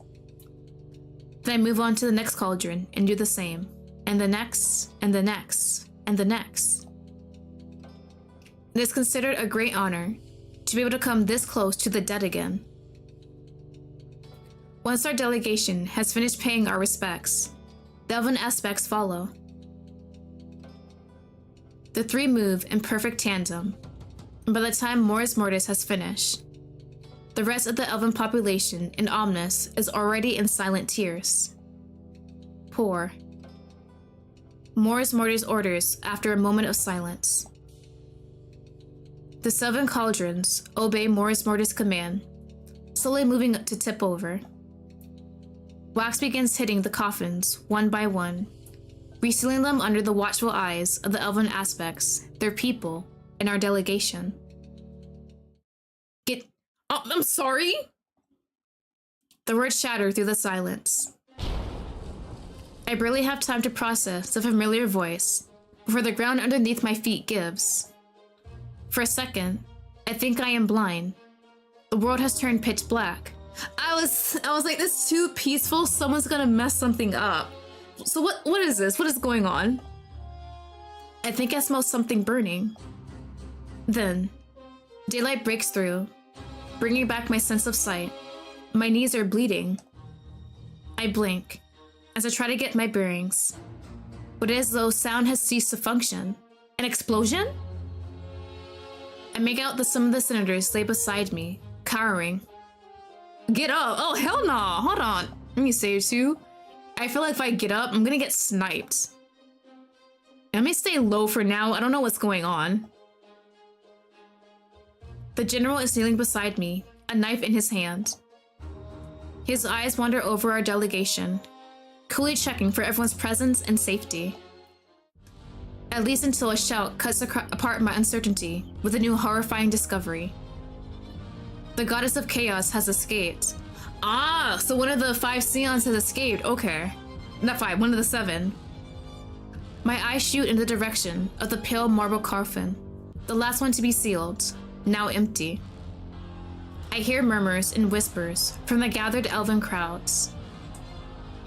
The words are undecipherable until the general's crimson gaze sweeps towards the onlookers with what can only be described as wild fury. They finally decide to conquer us too. Betrayers. Scoundrels. My blood chills as I realize that the only possible culprits could be those close enough to the cauldrons. Ooh, are they saying it's us? I don't think we did it, right? It's not us, right, guys? We're not the baddies. The realization seems to dawn upon the aspects at the same time, because all 3 of them turn to face us. I swear it's not me. Oh my god. Please, I am begging. I am just a lonely political journalist. I don't know what the hell is going on. Oh, that's not good. That's not good at all. Oh shit. Is war about to happen? The word "seize them" suddenly sounds like a phrase from a banned horror novel. The elven crowds are dispersed and told to return to their homes under curfew. Meanwhile, we are roughly pulled to a standing position in front of the aspects. Right, I'm just a girl. What did I do? Oh my god, we're getting arrested? Wait, I wasn't thinking it was gonna turn to this, honestly. It wasn't me? Bro, Tara looks so angry at me. I feel bad. While Tara and Aqua's expressions are unreadable, Mors Mortis looks dangerously calm. I'm sorry? General, give us one reason why we mustn't lynch your delegation and send you back to the Emperor to announce the dissolution of our alliance. Do you have any proof it was us, though? I know we were the last ones to touch the coffin, but... Can I get some proof? Can I get a trial? You guys have like trials, right? You have no proof, right? There's no proof. Wars, I liked you. Don't do this to me, buddy. I find this man's ability to remain an egotistical bastard, even when standing before 3 demigods, almost attractive. Almost. Did nobody else stand close enough to his ears in order to tamper with them? The general falls silent. I realize exactly what he's saying. I see Morris Murder's expression turn murderous as he reaches the same conclusion. My thoughts suddenly dim as a primal existential fear of death sinks its claws into my back. How dare... Let's hold an investigation then. Oh, thank God, we're having an investigation. Aqua's smile is nonchalant, but something in his tone gives me pause. Morris Morty's eyes narrow on the demigod of water. Everyone present is a suspect. I don't know why the 3 unitary demigods suddenly look so divided. Terra, much to my surprise, is frowning, his tail flicking around, his arms crossed in front of his chest. Very well. Morris Morty's 4 jade eyes wander between the members of our delegation and the surrounding guards before landing on the general. Name your investigator, Shadow Master. You get 1, and only 1. Oh, do not say me! Bro, do not say me! Oh, I'm not... Oh no, oh no. Bro, do not say my name, I swear to God. I swear to God. No, my God. Oh my God, he's better. Oh my God. Bro, what the hell do I know about who tampered with the goddess of chaos's coffin? Oh my God. Oh my God. You chose me out of everyone? I plead my case ever cause terror when there's hot men around, right? I'm not gonna ruin a good thing if there's hot men around. I'm gonna be a nice, perfect citizen. But bro, me out of all people? This is a joke, right? Bro, I'm like... Okay, well, guys, I'm an investigator. I don't know what the hell is even going on, how the goddess of chaos escaped, but all right. Could someone tamper with the coffins before the ceremony even starts, though? That's another thing I'm wondering about. What? Bro, did you hit your head when you told us to all duck? I jumped to my feet as all eyes turned to me. I'm gonna be forced to do it, aren't I? Resume? I'll do it? Let's try and be confident. Yeah, I got it. Yep. I catch a glimmer in Terra's gaze, as none of the aspects argue the general's choice. Aqua's smile widens, and I find myself looking away, needing to escape all of this attention. The festival lasts 7 days. This is how long you have to get your truth. 7 days? I would need all 7 to figure out evidence, right? Damn, I got 7 days to figure out who the hell did this? Is it someone we know? Or is it someone that hasn't been shown in the story yet? The unspoken, if you fail, remains a silent implication that hangs over my head like a guillotine for the next week. Bro, in the demo, day 1? Bro, I'm not ready for day 1. Oh my God, I am not ready for this. I'm just a girl. What do you mean? What do you mean I gotta find whoever released the goddess of chaos? Dear God, bro. I'm not gonna... This is still so wild, I'm not gonna make this. I'm calling on the person that threw the bottle at us at the party, that elf lady? Possibly. I return to my room and find that my fingers are gripping my journal so hard that they're shaking. I have to get it together. Desperately. I can sense how overwhelmed I am with fear. Had it been winter, I likely would have already turned into some mindless ghoul and fallen prey to the sword of a soldier. I take in a deep breath, then exhale. I repeat these simple motions several times until my brain has enough oxygen to function again as it should. Who do I investigate? Ooh, we save. Hold on, we always save. Like, it's like I'm insulting Morris Mortis because I want to investigate him, but I want to hang out with him at the same time. Like, he wouldn't mind if I investigated him, right? Bro, you're good, right? Bro, there's no shot. There's no shot. Ooh. I've never checked the journal part. I just realized that down there. Hold on. We have little pictures of them. Oh, that's cute. Oh, we have their full name. The Terra, the Aqua, the Mors Mortis. Okay, hold on. Let's read real quick before we actually start investigating. General Lottie Shangdi, the Shadow Master, the Assassin's Lord, Master of the Shadow Spire, he who brings death, Emperor's pet, the one who trades and whispers. He's 31 and 6 foot? How tall is Morris?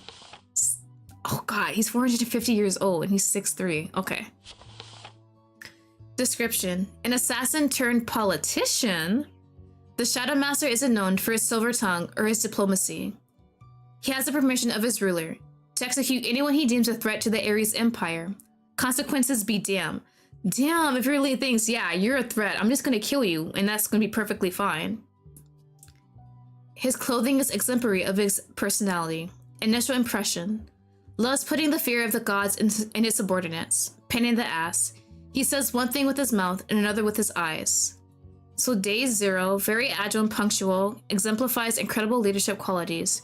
A true joy to be around for any subordinate. Sure. We have Terra. Oh, so they're all old. Damn. I'm sorry, he's 7'2"? Holy shit. He's taller than Mors Mortis, bro. It's 7'2"? Jesus Christ. No wonder my face is at titty level for him. The leader of the Elven Fate. The Archbishop of Old Gods. Commander of the Awakened Armies. The Unshakable. He who holds the sun above his people. The elven aspect of Earth. The one kissed by Favos. Ruler of the Fights. The Androphinx. Bros 200 plus. 7'2"? His large size is matched only by that of his coffers. With an easy smile and a warm gaze. The Elven Terror exudes masculinity and gentle dominance with each movement he makes. He handles all matters of politics and economy from the top floor of his tower at Omnis.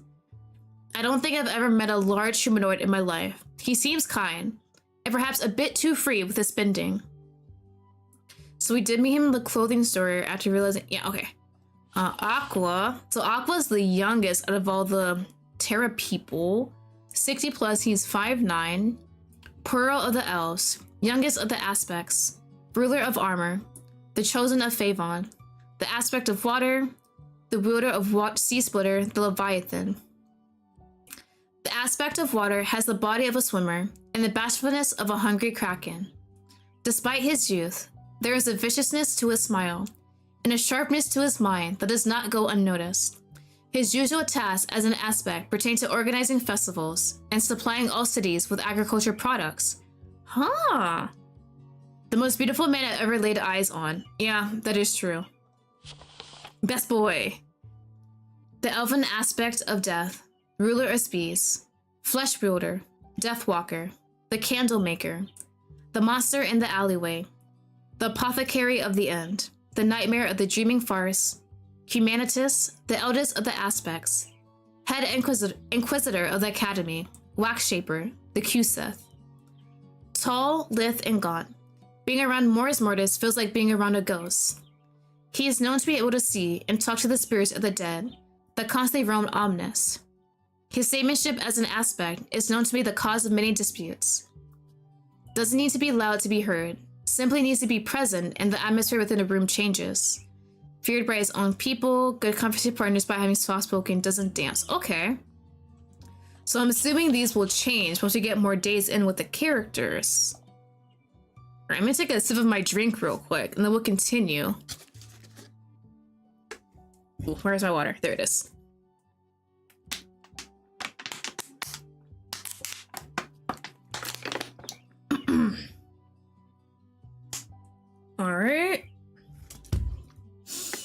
So I definitely want to try Mors Mortis. I want to get to know this character more, honestly, even though I feel bad like I'm accusing him.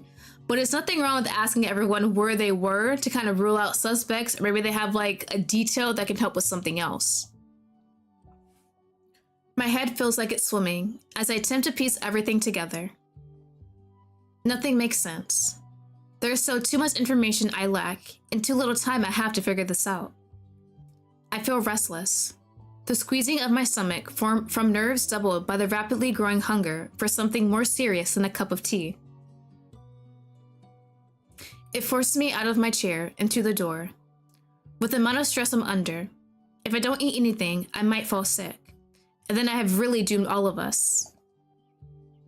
A light meal would have sufficed. Pulling the door open, I find myself staring back at two pairs of surprised green eyes. Hey buddy, were you outside my door this whole time? Nav, hello, welcome, welcome. I hope you're doing well today. Bro really said, let me just go outside your door. Okay, hi buddy. Can I help you? The aspect of death, one dark hand pulled into a knuckle, seems to have just been about to knock. Instead, he clears his throat and hides his hand under his long cloak. I've come at a bad time. A little. He steps back, serene, entirely different from the previous burning display of anger at the city square. Are you good? You definitely threatened to like kill me and my party and send us bodies back to the Empire. It's alright, Natura. I was about to step out for lunch. I see. Then I won't keep you with my presence. No, what did you need? Would you like to join me? Save. I feel like I gotta save everything considering the consequences that might happen. Would you like to join me for lunch? It's fine, let's talk in my office. I have questions for you anyways. I need to get info out of him. If I say, would you like to join me for lunch? He's not going to accept that, right? He wouldn't accept my invitation to dance. We need a question. Like, I want a romance, but I also need to worry about not getting myself and my whole party killed at the same time. Let's do questions for now. Four green eyes blink at me and then scan me from top to bottom. You're hungry. I need questions. I need answers to my questions, though. Such a feeling should not be ignored. It's fine. This shouldn't take too long. Whatever meaning he finds in my words seems to satisfy him, as he gives me a curt nod and follows me into the office. He makes no effort for small talk, while I move to take my place back behind my desk. Somehow, the police silence doesn't rush me. Instead, it lets me sort through my thoughts. Do you prefer having me seated or standing? Standing? It feels a bit better, like we're on the same playing field. You're already tall as is. The question puzzles me, and I catch Mors Mortis once again, scanning my face, searching for who knows what as I shrug. I don't mind either way, Natura. We are in your city. And in your embassy, investigator. Do not forget that. I blink as he takes a seat in front of me and removes his hood. Ask away. So I do just that. Ooh. Can I ask every single question, or is it just one? What was the ritual tampered with? Who do you think is responsible for the incident? Let's do happening before the incident. Anything you notice was a bit weird. Hours is a very broad amount of time. Bro, like 8 hours before the incident? But yes, many things caught my attention. For one, my invisibility cloak has disappeared. Ooh? The joke is on my tongue, but I resist interrupting, stepping it down like any other intrusive thought. But we're gonna say it disappeared because it's an invisible cloak? I couldn't complete my afternoon patrol yesterday. because I was having a soul in distress from sudden rain. Save. Are you talking about me? I am so sorry. I didn't mean to do that. I can feel his eyes linger pointedly at me as I write that down. And the dead. Their immortal souls were restless. His ears twitch, and he glances quickly through the room. Even still, their bones seek to leave their graves, even if their flesh has been cleaved and turned to wax. How can you tell? I can see them, hear them, feel them, talk to them.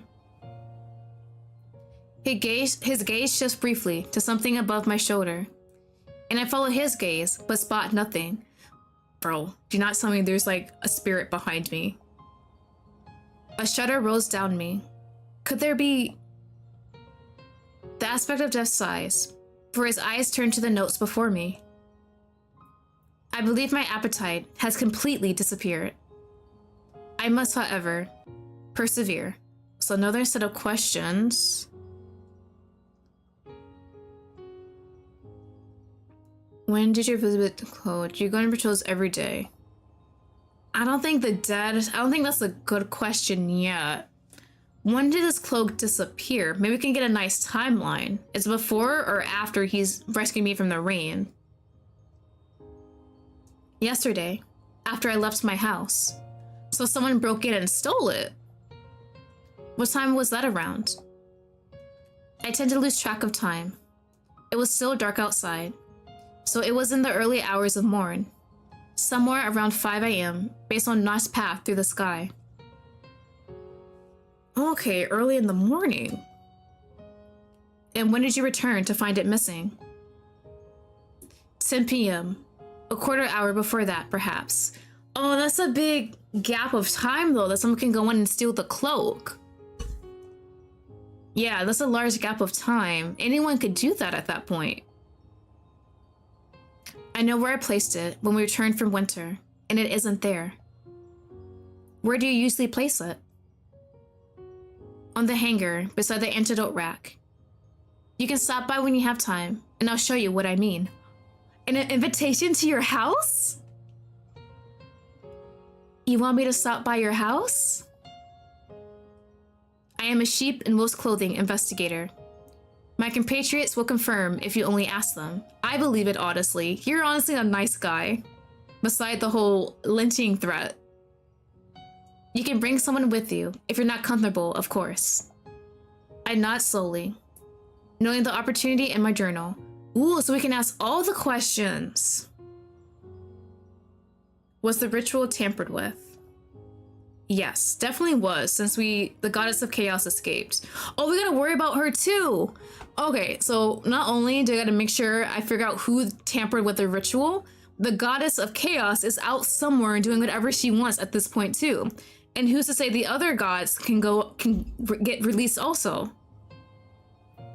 How? Bro, give me something. Morris Mortis' eyes fall on the scattered papers on my desk.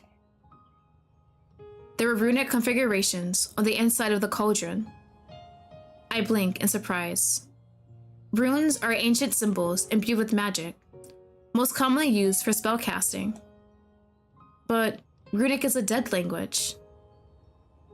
Is anything truly dead? A memory of it still lingers. The aspect of death reaches out and runs the palm of his hand over a burning candle flame on my desk. He shows no sign of pain as the fire licks away at the surface of his hand for 5, 10, 20 seconds. He inspects it with a few curiosity, and I find myself mesmerized as the green artwork on the back of his hand comes to life. Another eye blinks back at me, its painted edges crinkling with familiarity, as if it belonged onto a smiling face.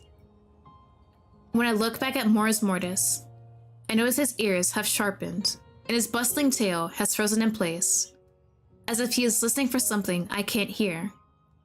The eyes on his cheekbones have shifted their attention elsewhere. Ooh, his features soften after a split second, and he turns his full focus back to me, pulling his hand away from the candle. I should have asked about the whole rune thing, but insistent spirits, do you not feel pain?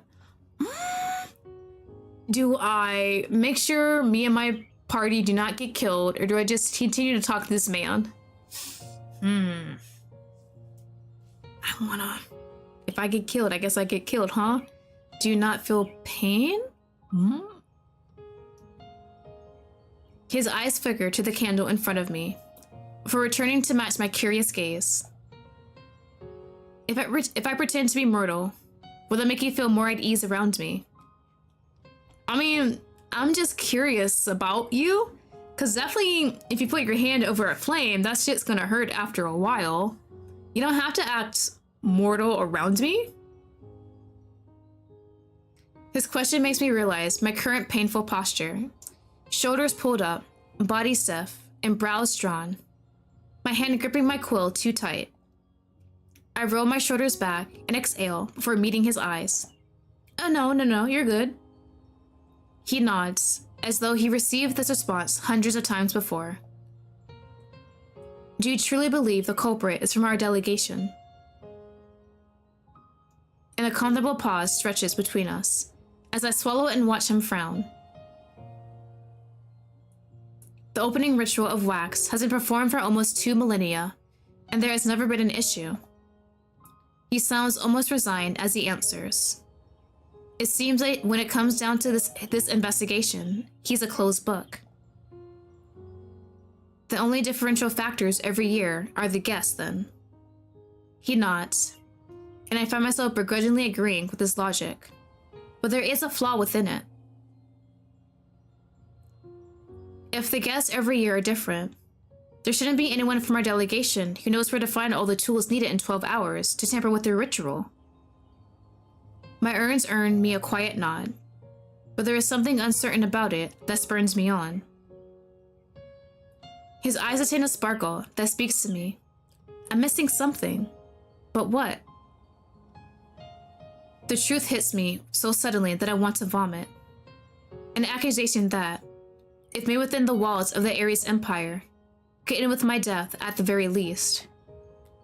I find my hands shaking as I try to figure out a way to put thoughts to ink, while securing my own legally sanctioned murder. The generals are recurring guests.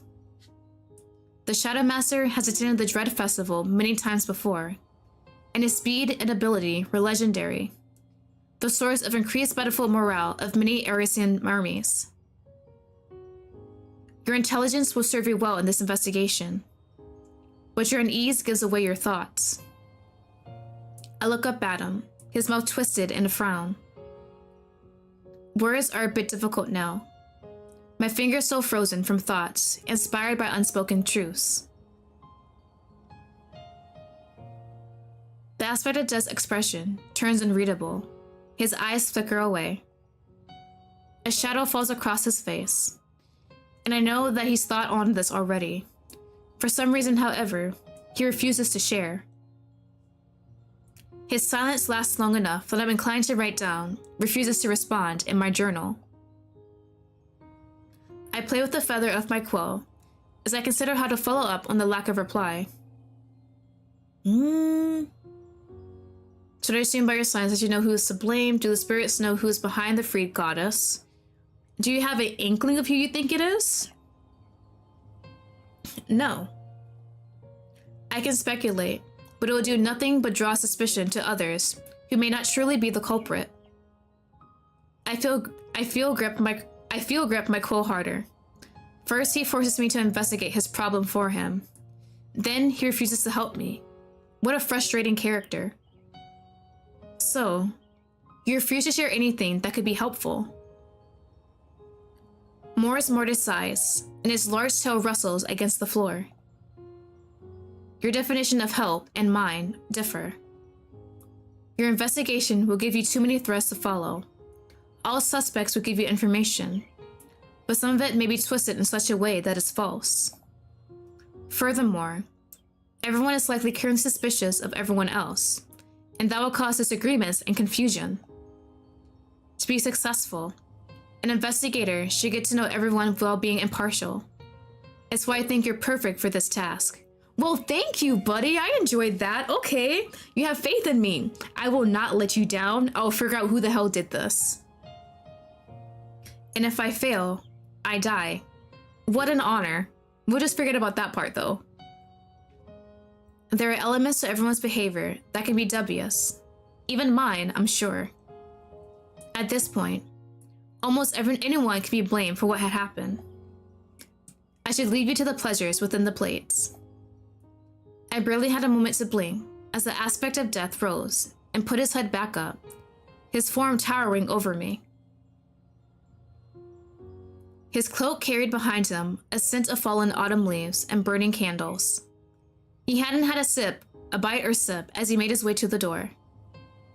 His eyes flicker once again, and then behind me, something of a smile crossed his lips. Remember, be a squirrel, not a lamb. The less meat on the bones, the less satisfying the prey. Could you clarify that? He closes the door behind him with a soft click and again. I can't tell if he's trying to piss me off or is genuinely attempting to be helpful. Who do I investigate? Ooh, did I talk to everyone? Okay. Bro, suspicious as hell. Oh, he's busy? Who do I Bro, I gotta investigate, make sure all of us aren't killed, and he's busy? Busy doing what? Shooting his crimes? Is he covering something up? Alright. Tara? Let's go to Tara. I tap my pen against the desk as I try to structure a plan. I'm a political journalist, not a detective. I should be reporting on the strong relationship between the Ares Empire and the Kale Angular. I should be watching the general gallivanting alongside the aspects, drinking wine, smiling, politing, and just writing. Instead, I somehow find myself spearheading an investigation that can not only spark a war between two nations, but also result in the end of my life. I can feel the nerves in my stomach like worms, eating me from the inside out. I should have skipped breakfast, and at this rate, I might skip dinner. You alright? You look like you want to murder your journal. Which I do not recommend, by the way. It looks like a nice journal. Did he just let himself in? Bro, we still haven't eaten. We're still wondering who the hell is the killer. I find myself torn from my thoughts by a voice I'm quickly growing acquainted with. His owner leans against the open doorway, strong arms crossed in front of his chest. Hey, buddy, that's like 7 feet tall. Wait, let me check the journal real quick. Did it update with Morse? It doesn't need to be low. It did not update, okay. So it might update at the end of the day. I knocked several times, but she didn't answer, so I let myself in. It took me a moment to realize that he was waiting for me to respond to his early inquiry. I'm fine, I'm good, just making sure I don't die. He hums, his eyes studying me briefly. His gaze was piercing, as though he could see through every little lie. Please, feel free to take a seat. I motioned to the chair in front of my desk and watched Tara's gaze flick briefly to it before moving back to me with a raised eyebrow. I don't mean to be disrespectful to your embassy's choice of furniture in saying this, but if I were to put my full weight onto that seat, everyone hold another person ever again. Bro is actually too big to sit in our chairs. They're too big. Not too big. The chairs are too small for this man. I kind of want to watch him actually destroy a chair. And while I have no issue paying for those damages, I think I'd rather spare your ambassadors the embarrassment. A giggle escapes me as I process his words. Imagining the present ambassadors rushing over to apologize to the elves, Tara for their inadequate seating arrangement. Sounded like something of a local comedy skit. Oh, hold on, my kitty. Price, what are you doing, buddy? Are you awake? You're in the way. Lay back down. Lay back down. Oh, not that way, not that way. Can I help you? Okay, he's good. Onto the topic at hand. Ooh, okay. I'll still save here, just in case.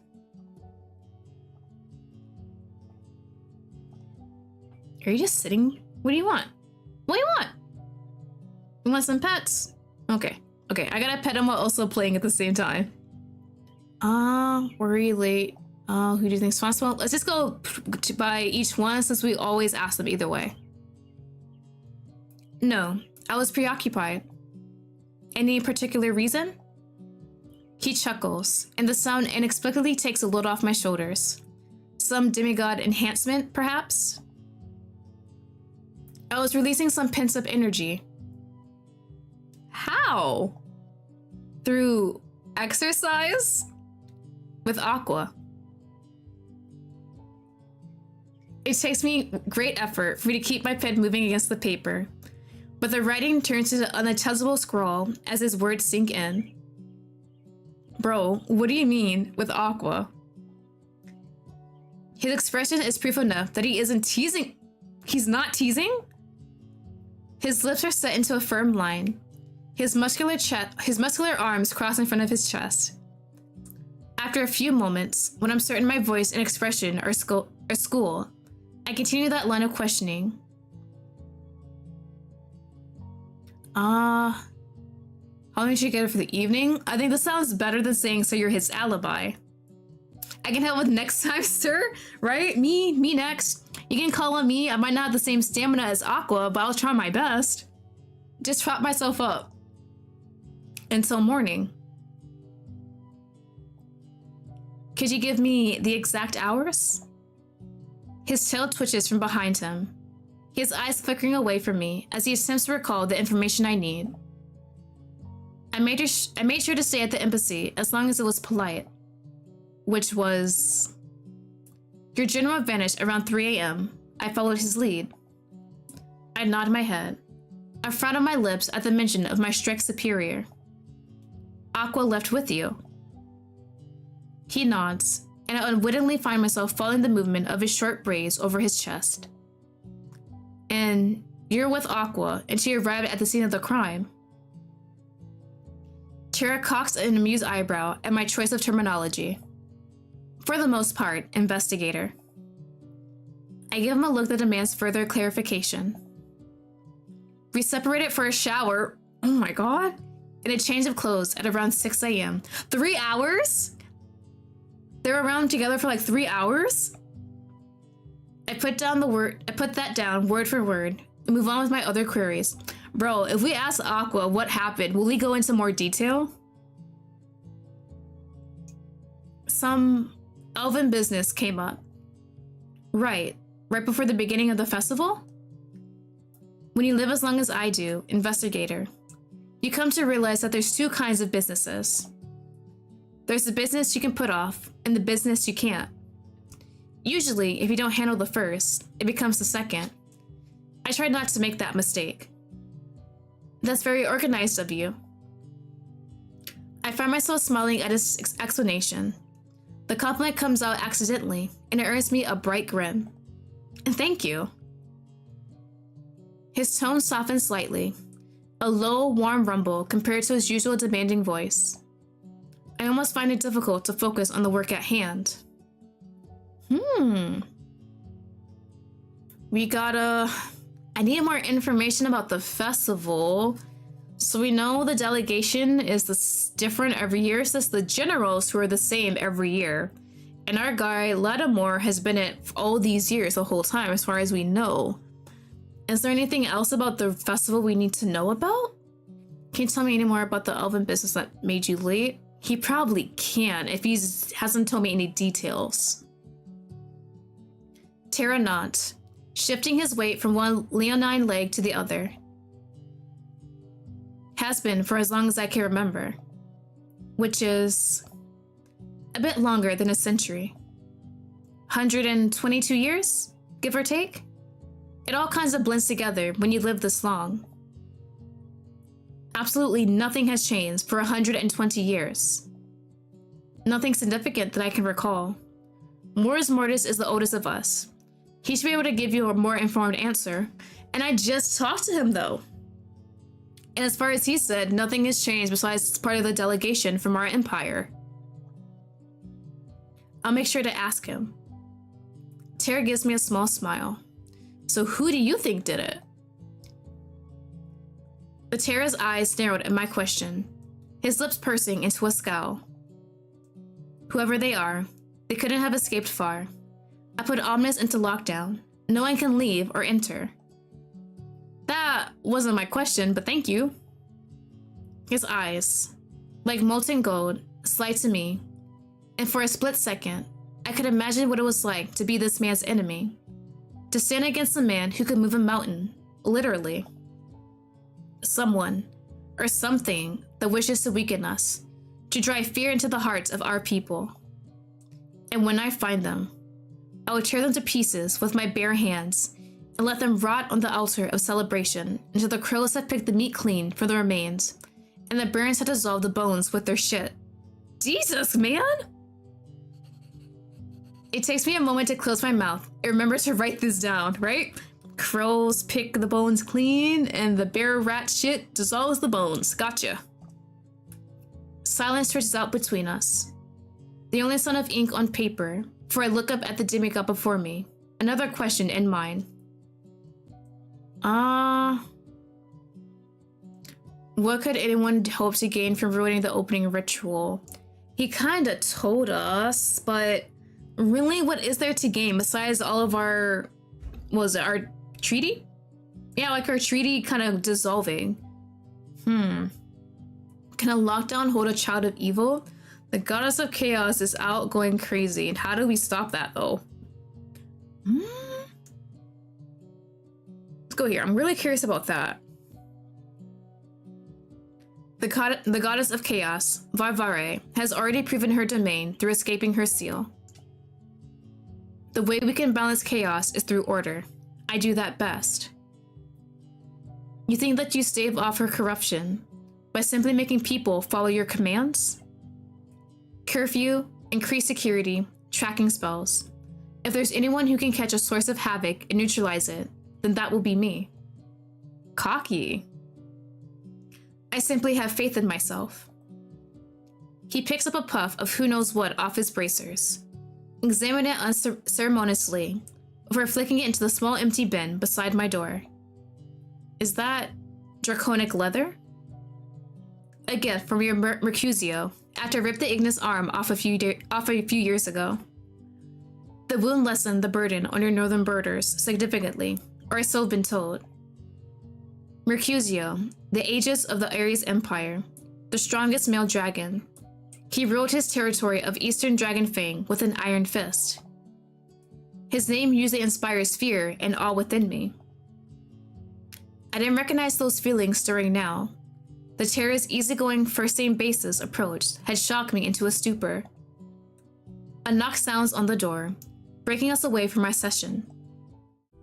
Terra's eyes move from the door to me. His lips purse as he steps away from it. For a man so famous for his control, he sure had no problem giving it away. I'd half expected him to answer before I'd blink. Come in. The door creaks open, and I find myself looking at a handsome, silver-haired elf who offers the Terra a low bow. Allura? You're needed in the square to help set up the fire dancing festival, Natura. Of course, I'll be right there. Though I am annoyed by the interruption, I nod my head when Terra's gaze returns to me.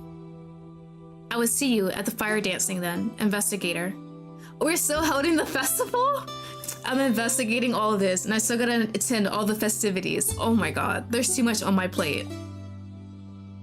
Do you have appropriate clothes for the event? I find myself caught off guard by the question. I'll have some sent to your room before tonight then. Are you always buying strangers whole new wardrobes? Usually, only those that ask nicely. His grin stirs in me something fierce. I understand that one. Natura. I'm coming, Allura. Voltron? He's out of the door before I can poke at his words, leaving my brain scrambled with information and my stomach with warmth.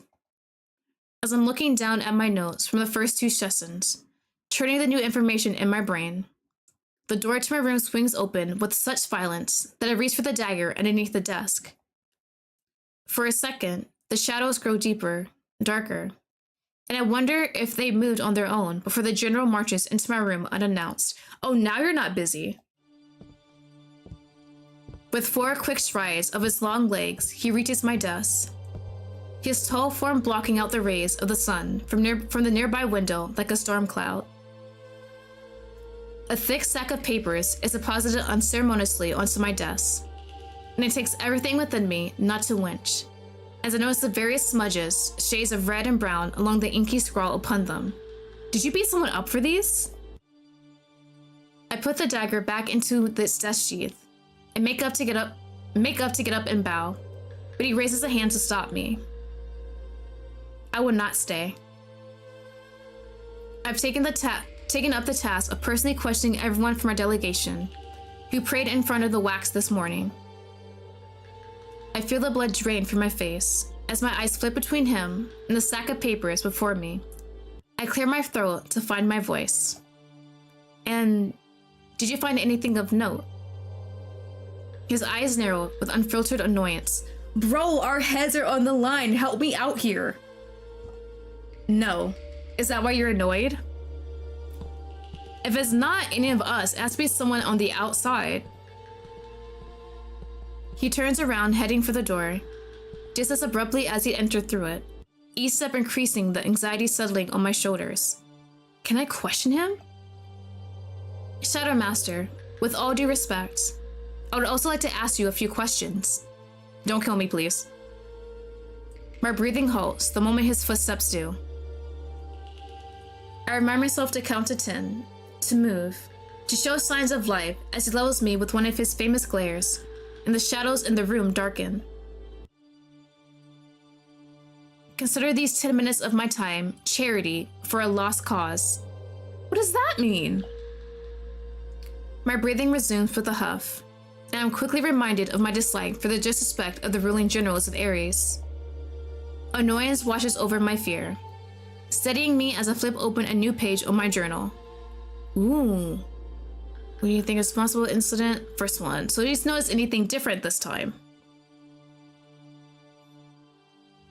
The elves knew Aqua through the welcoming party yesterday night. He reeks of trouble. Aqua? Really him? I raised my eyebrow at the observation as I scribbled the pointless answer down. Perhaps the Shadow Master used salty wine and trouble interchangeably. I wouldn't be surprised, considering the stick up his ass. Could you elaborate? He's cocky and impulsive, an attention seeker with zero regard for the consequences of his actions. Could it be that he was still bothered by the way the Aqua flirted with him in front of everyone? I pushed the thought down, ignoring the urge to smirk. The current Aqua has been present and active for the 2 previous Dread festivals as well, but no incidents occurred then. I point out, my tone professional, controlled, earning me a scowl from the man before me. The Shadow Master opens his mouth, then seems to think better of what he wants to say, and closes it, glancing pointedly at the clock on my desk instead. I do my best to ignore the way this annoys me. Bro, just answer my questions. The seals placed upon the children of evil are an ancient, complicated magic. This rules all mortal simpletons from our delegation out of the list of culprits, at the very least. I purse my lips, ignoring the stab this asshole just lightheartedly made at my intelligence as he keeps talking. That kind of helps though. If it's really intricate magic, then we can kind of think someone has to be really great with magic, or maybe someone working with someone else. Either it's like one person or at least 2 people together. That's what I'm thinking. Whether it is a conscious betrayal or a hand guided by the anger of a god. Those who would know to unseal a tomb bound by a millennium-old spell could likely be counted on the fingers of one hand. My hand freezes mid-air. The unspoken words linger between us for a few moments before I finally press my quill to the pages of the journal again, seemingly snapping the general from his continued unspoken thoughts. His gaze flits to me, and then to the space around me, for he crosses his arms over his chest. His lips set into a firm line, as if he knows what I'll ask him before I even open my mouth. Ooh, you intend to question the gods? The Terra and his high priests and priestesses can communicate with the original gods in bits and pieces. They know their intentions, their views, see shifts of the divine web before any mortal can. You think the Terra knew this could happen? He scoffs, one foot tapping impatiently against the wooden floor. If he is as powerful as he says he is, then he should be aware of most fates woven by the fingers of the gods. Ooh. So what do you think is the aim of whoever responsible for this incident? This winter bore the greatest losses ever seen by this long-enduring alliance. Some would blame the elven leadership for the grave numbers. Others might blame us. You think someone is trying to stage a power coup? The Shadow Master shrugs, and the action is human enough that I find myself staring. Whoever they are, only the gods can save them now, and they better pray long and hard, because their chance of survival after this sorry stunt is 0. His eyes glitter like sharp ruby gems, and I recognize those words to not be a belief, but a promise. The complex web of information only seems to grow thicker and more convoluted. I hate to admit it, but the General has given me a lot to think about in the last minutes. My brain is running at 1,000,000 miles per hour as I flip between the pages of information, picking through the bits and pieces I find important. Whatever question I want to ask next, however, doesn't see the page as I hear his boots begin moving toward the door. Thanks, buddy. I guess we gotta thank him. I glance up from my papers as he pulls the door open. Thank you for your time, General. His gaze flickers in my direction briefly as he pauses in the entryway. Do you make an effort not to get yourself killed, investigator? Not everyone loves obnoxious buttons meddling around their business. He steps out and shuts the door behind him, leaving me staring indignantly at the space he just left. My earlier bout of fear completely forgotten, now replaced with a warm, boiling rage slithering underneath my chest. If it wasn't in an embassy building, I would scream. What a fucking ass. Scylla, Pyre, and Lovac, give me strength in these trying times. Who do I investigate? Oh, we have his Aqua left. Okay. So, information we have so far before we go to Aqua. Morris Mortis said that his invisibility cloak was missing from his place. He left early in the morning and didn't come back until late at night. It was like 10-ish o'clock, I believe. So that's a long time for someone to come in and steal his cloak. Definitely had to been used in whatever plot this is. Terra. Terra was with Aqua after the party for about 3 hours before he went to the ceremony. Lattimore, he left after around the same time as Terra himself. For what we know in this ceremony, like the generals from our empire are all the same. It's just like the delegation part, like us, is always new every year. So at least the general and all the other higher up people in the military know how this ceremony is performed. As far as we know. Oh, wait. Mortis also said that there was some weird runes inside the cauldron that has all the wax that they pour in the coffins that shield the child of evil. So someone put those runes down. A lot of people don't use runes nowadays as far as we see. So someone who has knowledge of like ancient magic. Have to be powerful with the magic too, because Lattimore did tell us that the magic used to seal the coffins is very old. Someone has to be really, really knowledgeable about it. So either it's like one person or maybe 2 people working together, like someone who is knowledgeable about magic and someone who isn't, but they just kind of help each other out. So now we have Aqua. We will see what this man says. We know he was with Terra, but maybe we might get more details. I wasn't sure if it was because Morris Mortis had called everyone present a suspect, but I found myself diligently studying Aqua as he sat on a chair in front of my work desk. A very ornate chair that hadn't been there until right before I asked for the aspect of water to stop by for questioning. Did he bring his own damn chair to sit in? Bro's so extra. It was carved of some expensive wood, packed with comfortable cushions, and sparkled with pearls of various colors and sizes. A perfect seat for the man who lounged on top of it, as if he was king of the world. Legs crossed, chin propped up on one hand, he offered me a lazy smile that made something in my chest twist.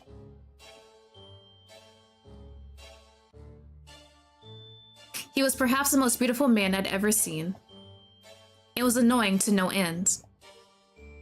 Should I summon a painter? You seem so fond of staring. My cheeks flushed and I cleared my throat.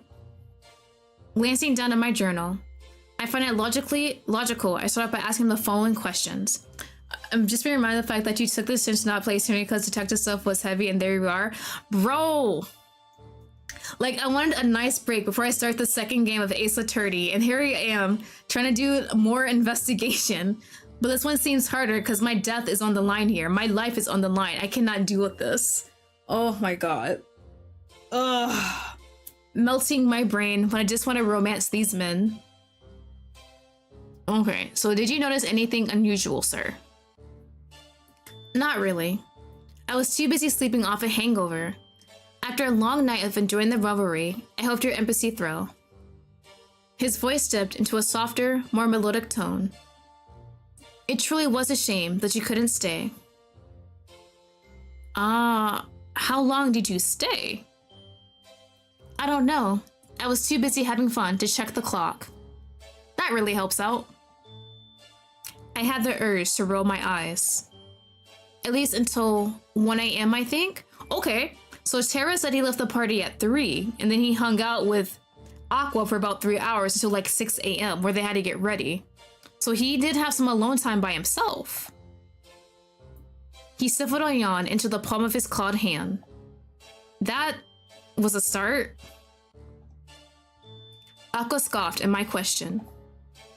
I am late, only if you go by the words of Mors Mortis. If anyone else had organized the Dread Festival this year, they wouldn't have said a word.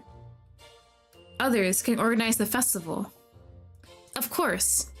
It's a rotating duty between all aspects. It just so happens that this year the pleasure fell on Mors Mortis' shoulders.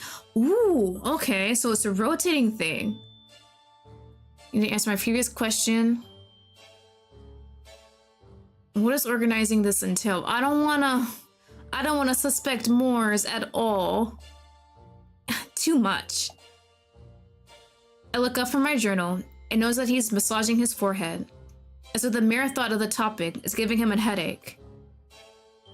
Organizing the safe transport of all elvenkind to Omnis, making sure to acquire enough food and goods through trade in order to feed 750,000 elves, welcoming foreign dignitaries in 7 days of events. The process is long and arduous. There's an elaborate 800-page book written on the topic in the Great Library. The Divine Red of Wax, I think? I blink and hurry to write down the name. Aqua raises an eyebrow at my question. If I was thrown in at the deep end, I wouldn't go about attracting the attention of the sharks. Are you threatening me? He laughed, as though I asked something terribly amusing. His different colored eyes glitter like sea glass. You Arisians are always looking for a reason for an argument or a fight. Bro, I don't know what you mean though. Were you threatening me? Do you know a lot of Arisians? A few. And that's enough to draw up such conclusions.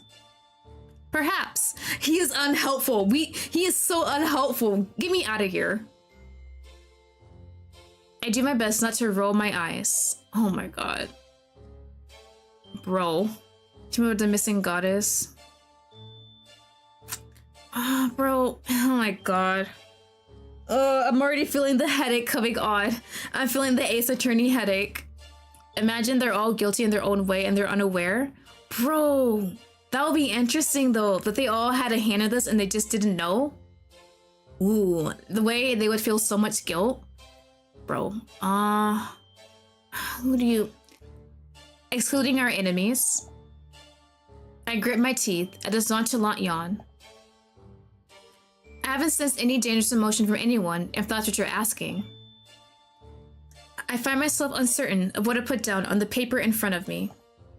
I'm sorry, you can sense emotions? My fellow Naturas call it empathy. Parse comes with the territory of holding the elven throne in the city of Amor. So, you get powers from ruling a city. In return for what?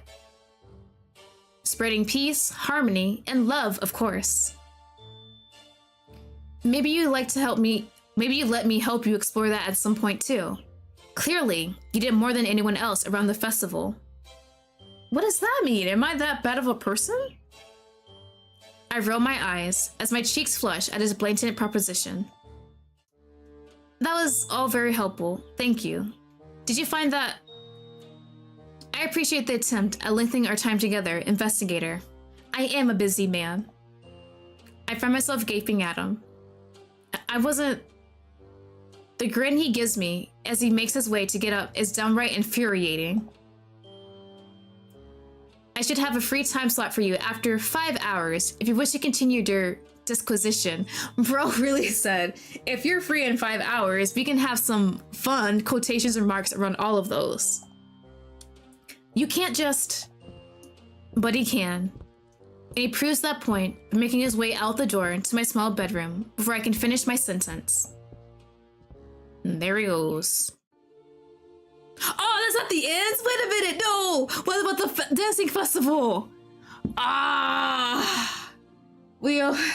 Oh, is that how it ends? All the investigation? No! I was getting into it. Man, that was good though. Hold on. Let me go back. CG gallery. Let's look. Because that's best boy right here. Right here, Mors Mortis is best boy. Letting go the goddess of chaos. I don't know why.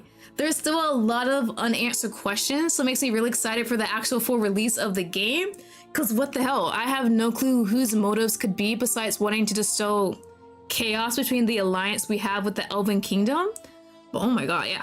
I enjoyed that. I like all the characters so far. Mors Mortis is best boy at this point. What was it? Lattimore? Bro pisses me off so much. But I really want to romance him and see him actually turn on the charm because bro's gonna have some charming aspects to him, right? If you're gonna romance him. But yeah, that is Spell Candle, the demo. I had a lot of fun playing this. As always, I left links in my description if you guys want to check it out yourself. Don't forget, since it is a Otome Games celebration, there is a bunch of Otome games on Steam that have demos or on sale. I will be playing another one on Friday. I believe it's pre-Odyssey. It has ducks and a hot man. That's all I know about it. But we're gonna look forward to that. I think Sunday I'm actually playing an RPG Otome that's in its demo right now and it looks really good so far. So that is it for today. There's a lot of stuff going on in this game. My brain is going to melt trying to get all these information. Try and make sure I do not die. Try to romance these guys and quell the goddess of chaos. But that was a lot of fun and I enjoyed it. So I hope you guys all enjoyed today's stream and I'll see you guys all later. And bye bye.